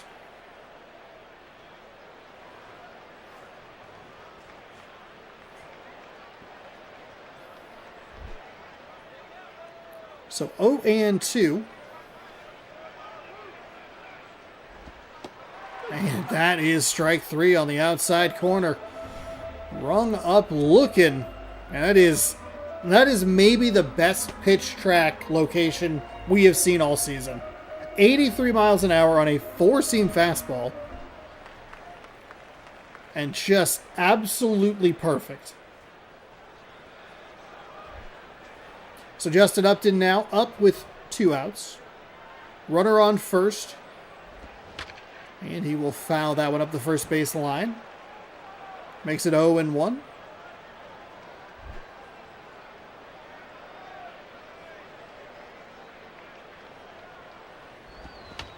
That one's fouled away.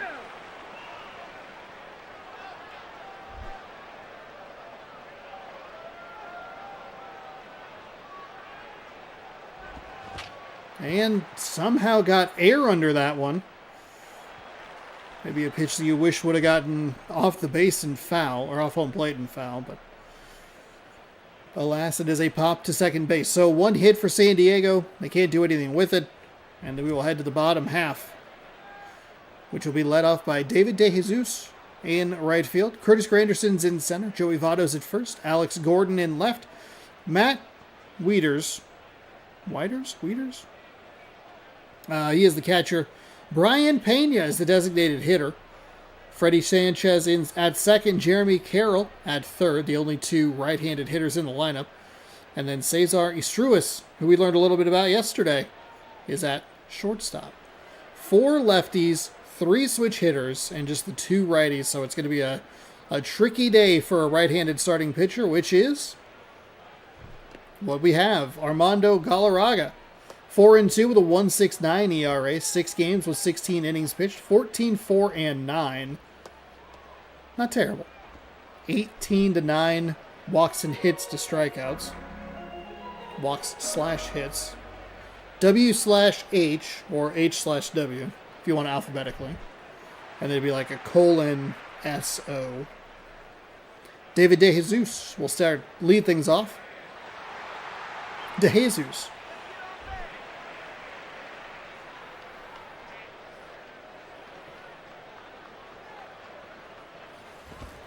He will take a pitch upstairs for a ball.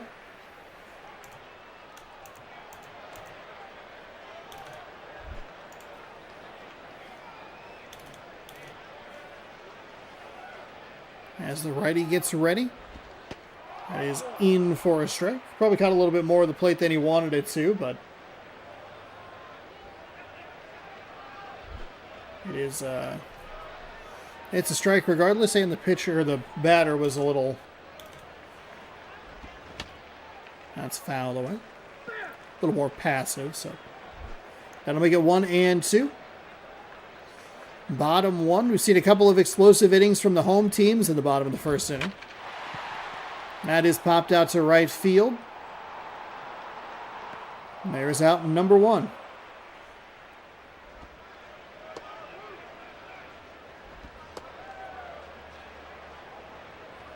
Justin Upton out there patrolling right field.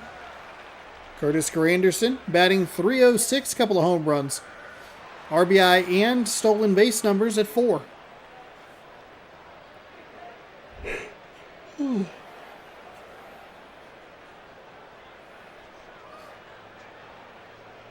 Here comes pitch number 1, stays low for a ball, 1-0.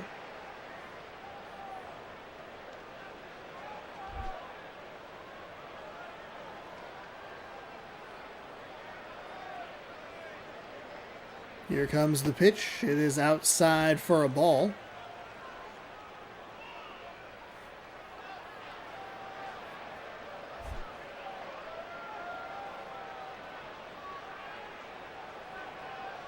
Here comes the 2-0 from Galarraga. That one's low, so good eye there.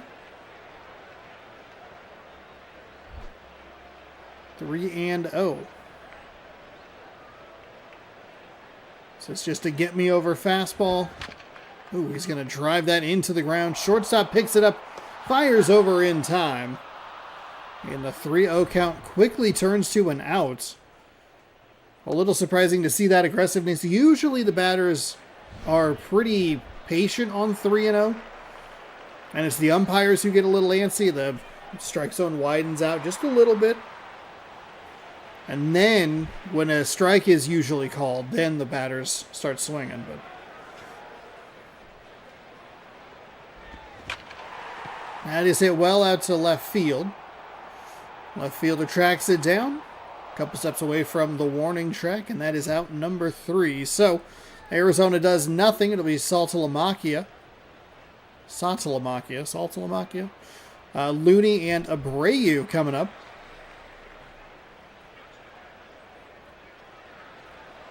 Saltalamacchia. I know how to say it. I just looked at it too much. Some names you just got to say. You just got to roll it off the tongue. You can't worry about looking at it because you know it. In your heart, you know it. You were helped by someone in chat who was very kind and was like, hey, this is more how it sounds. And you go, okay. That dumped into right center field. It helps you understand the names. But then you look at it and your brain goes, no, say this phonetically. And it's like, that's not how that works. Saltalamacchia with a nice leadoff double for San Diego. And that'll bring in James Looney. What are you talking about? When I say it's Looney, it sounds like Loney. When I say it's Loney, it sounds like Looney. It's driving me nuts. James Loney. I'd corrected myself. I'd said it differently, and then I was like, oh, I thought I heard Looney.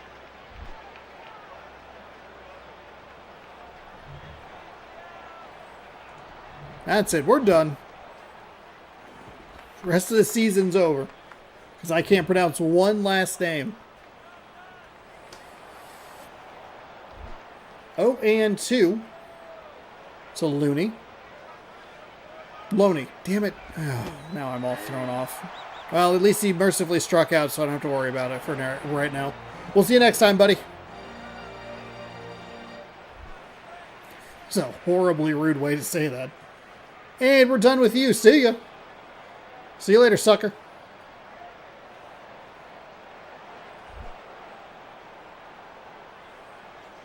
All right, top of the second, 1 on and 1 gone. That pitch stays outside. 1-0 to the batter.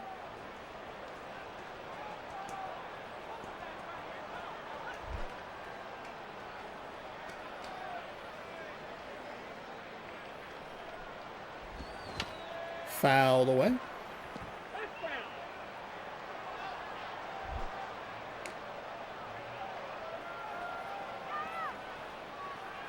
It was an unintentionally loud slurp. My bad. Settle it down there. We're losing it. We're falling apart. 8:45 p.m. We're past our bedtime. We're highly caffeinated. Oh my goodness. That was kind of a nice looking curveball. It started like way up there and dropped and almost had the batter swinging.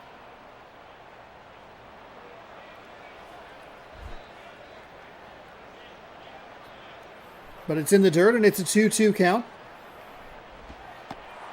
Oh, my goodness.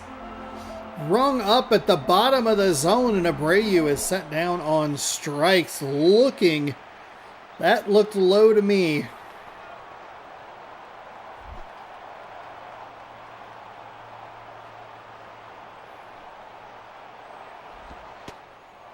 So a couple of strikeouts looking here for the Padres in the top of the second.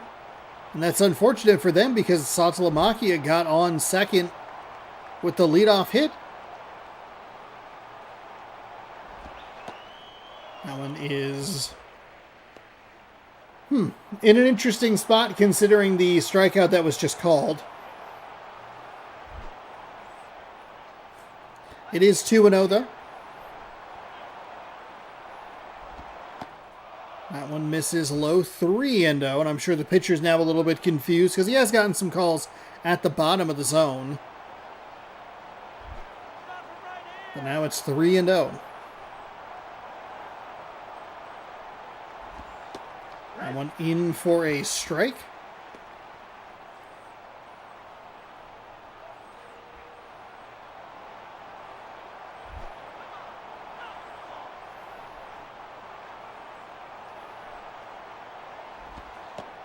And that one's inside. Brushes him back. Didn't really matter. Could have gotten hit. Probably didn't want to get hit. It was going to be a ball. He was going to be on first base on that pitch, hit or not by the ball.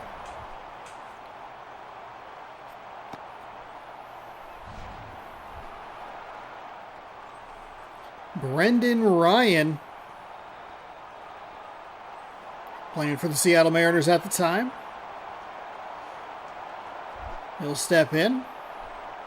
2 on and 2 out here in the top of the second. Looking for a divisional win against the Arizona Diamondbacks. This is into center field and very quickly and out. So, what got kind of interesting immediately and then a little more interesting late in that half inning ends up meaning nothing. Gordon will lead things off. 304 average, 3 home runs, 7 RBI.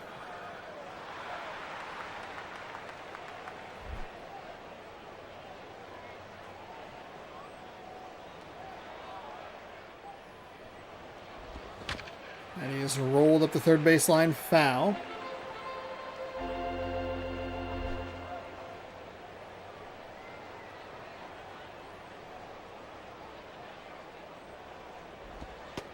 That is outside for a ball.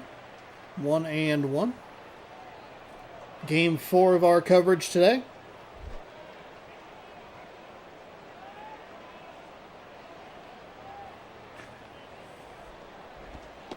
That one misses inside and low.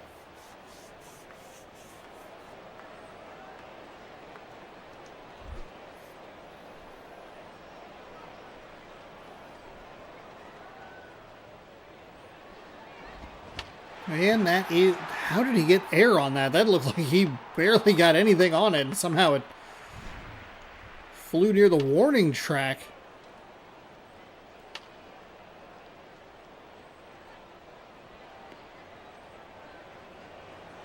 Justin Upton out there patrolling right field very effectively. Matt Wieters steps in with 1 away here in the bottom of the second. Nothing going quite right for the Arizona Diamondbacks offensively. They put some swings on the ball, but it's just all led to outs. That one is rolled over. Pitcher picks it up and fires to first in time.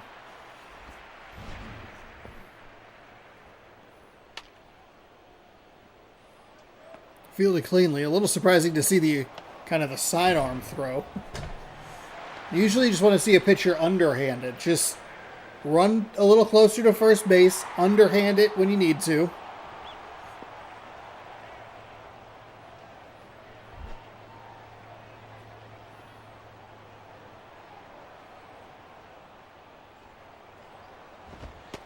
That one stays upstairs.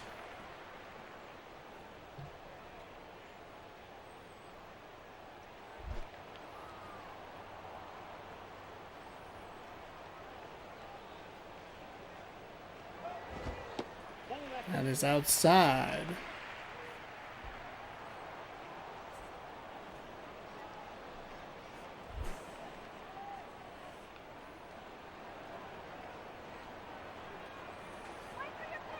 The righty winds and fires. That one looked like it was going to be good, and then kind of started to bend a little bit toward the outside part of the zone. Gets the strike called. It's 2-1.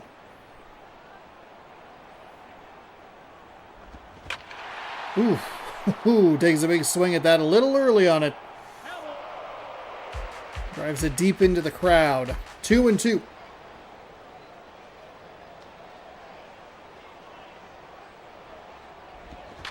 And he will put a charge into this one. It'll drop in for a hit. He is going around to second. Upton fires it in. It will be out. He's out. My arms didn't know what to do. It was a throw that was kind of so bad it's good. If we're being completely honest, it was thrown well behind the runner. I went from like going to say safe to kind of doing a false start. It was an out. Hey, Macarena. Look. I did not realize that the Macarena was created in like 1996. I remember it being like a big deal, but I was like, man, surely this dance surely this has existed since at least the 70s. Like, no. I was like, that's in 1996, man. What do we...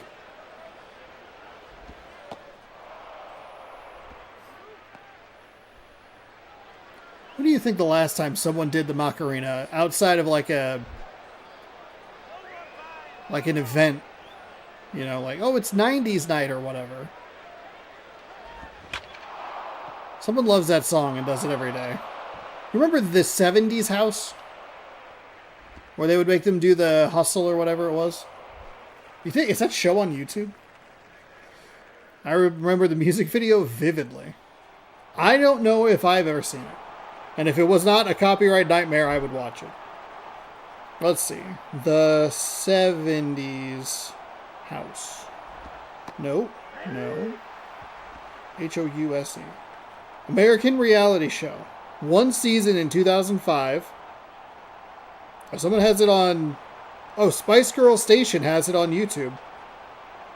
Oh, and TV Guide has a where to watch. That's on ball on the outside. It was 10 episodes. All right. Funny enough, I'm going to an 80s party tomorrow night. Hell yeah. That's rolled over foul.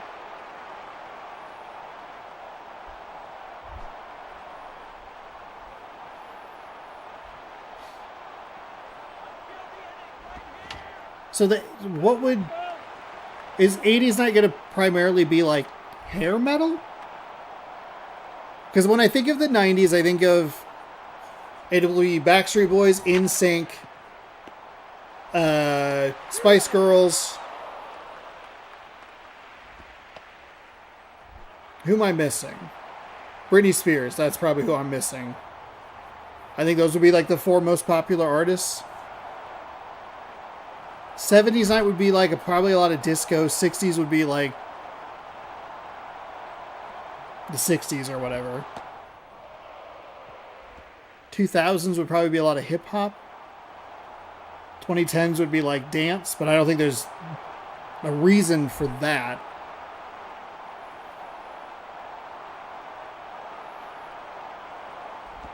I guess the 2000s would split. Because you'd have like 2000s emo night versus, and then like 2000s pop sort of thing. I guess you could do that with the 90s as well, but I feel like the 90s has a little bit more of a... Consistency is not the right word, but probably more of a split. I just wonder if they would lean later. Because you get the quirky ones. You'd get Celine Dion's My Heart Will Go On. You'd get the Macarena. That is... That's going to score a run. We're in the top of the third of this inning, top of the third inning in this game, by the way. Padres, Mariners, Rays, Rockies, Brewers have never won a World Series. Mariners have never been to one. We didn't have to rub it in. We could have. we didn't have to. The Mariners were 5 outs away from it. That is driven into left center field. Center fielder makes a nice running grab. It'll advance the runner to third.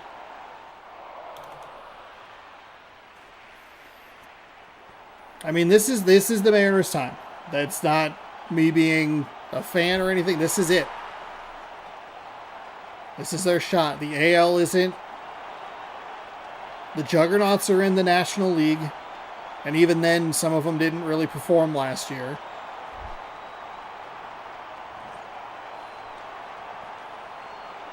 '80s nights are usually Bowie, REM, The Police, Bon Jovi. Okay. That checks out. All of that makes sense.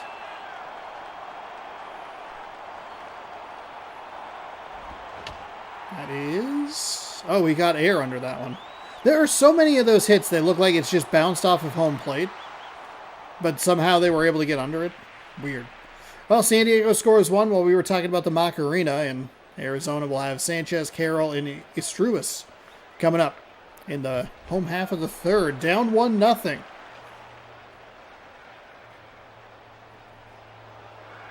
Maybe it's just in my head the distance between now and the 80s feels like it has the most popular songs have kind of bubbled up to the top, whereas that's not always the case for the 90s and early 2000s. Or there's just more of it, especially in the 2000s with the internet becoming a thing. That is swung on and missed. YouTube, are you okay? Why are you telling me two different statistical numbers?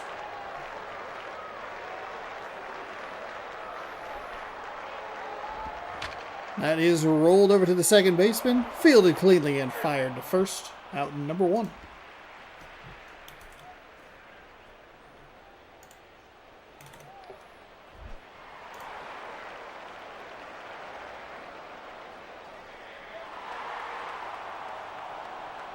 Oh, gotcha.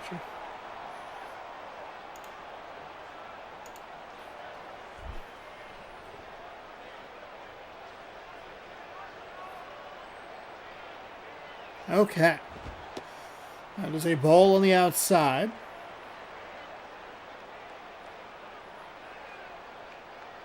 I hope you enjoy your 80s night tomorrow.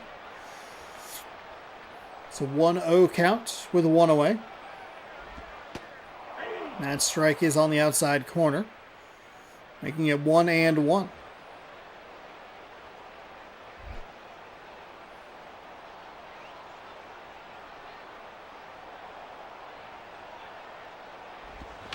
That'll be rolled to the first baseman.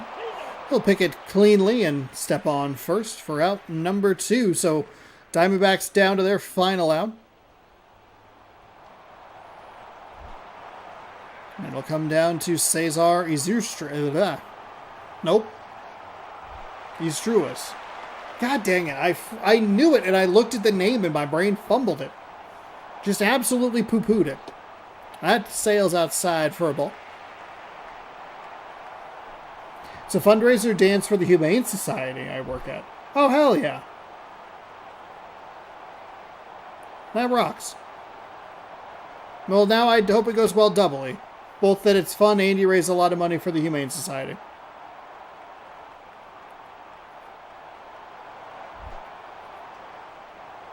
You're calling it the hairball?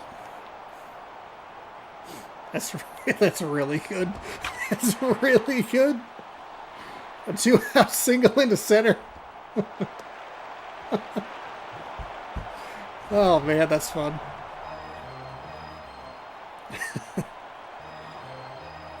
Arizona keeping this game alive long enough for me to learn more about the hairball that I love.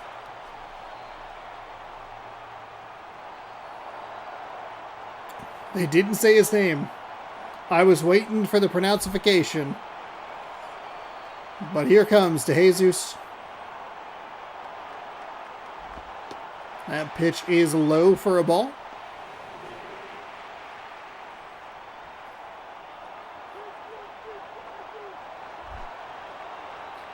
Gotta go to bed. All right. Good night. Thank you for stopping by. 1-0. That's inside for a ball.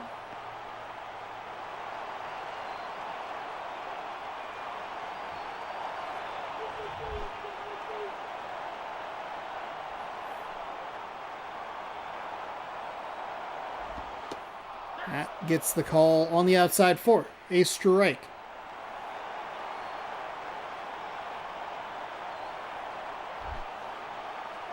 Two and one.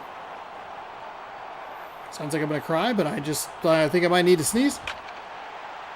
Foul at the first base line. Nose, body, someone, please, me, sneeze.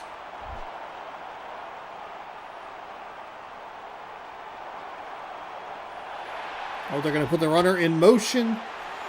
And as he raced by the foul ball into the stands on the third base side. Again, the umpire calling foul ball while not looking anywhere near it. That pitch is low. I mean, Arizona's not out of it.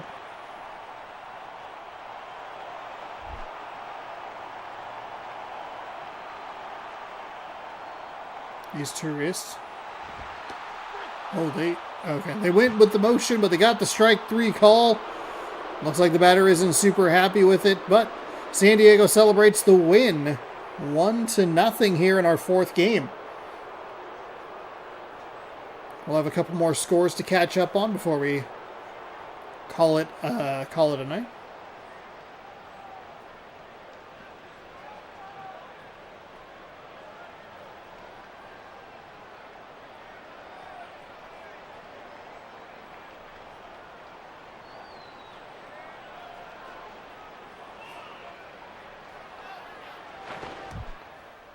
He's tourists. Armando Galarraga is oh my god. Okay, we're done talking. Armando Galarraga is your player of the game. 3 innings, 2 hits, 1 strikeout on the day. Proves that ERA was up 169 when the game started. Drops it to 1.42 after a strong performance today. Picks up his 5th win of the season. 5-2 is his record. And then Hernandez gets the loss. He drops to the opposite. He's 2-5. No home runs on either side. We were talking about the Macarena while the lone run scored in the top of the 3rd. And that will do it. San Diego, Andrew McCutchen, 2 for 2, a double. He came around to score.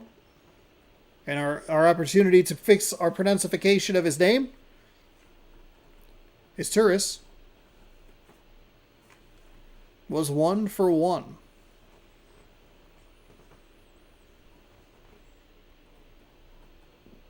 Don't know that I agree with them putting him in motion at the end of that game, though. I need to simulate the rest of the day. Sim to date. Okay. Pitcher that was robbed of a no-hitter by the worst umpire call? Oh, was he?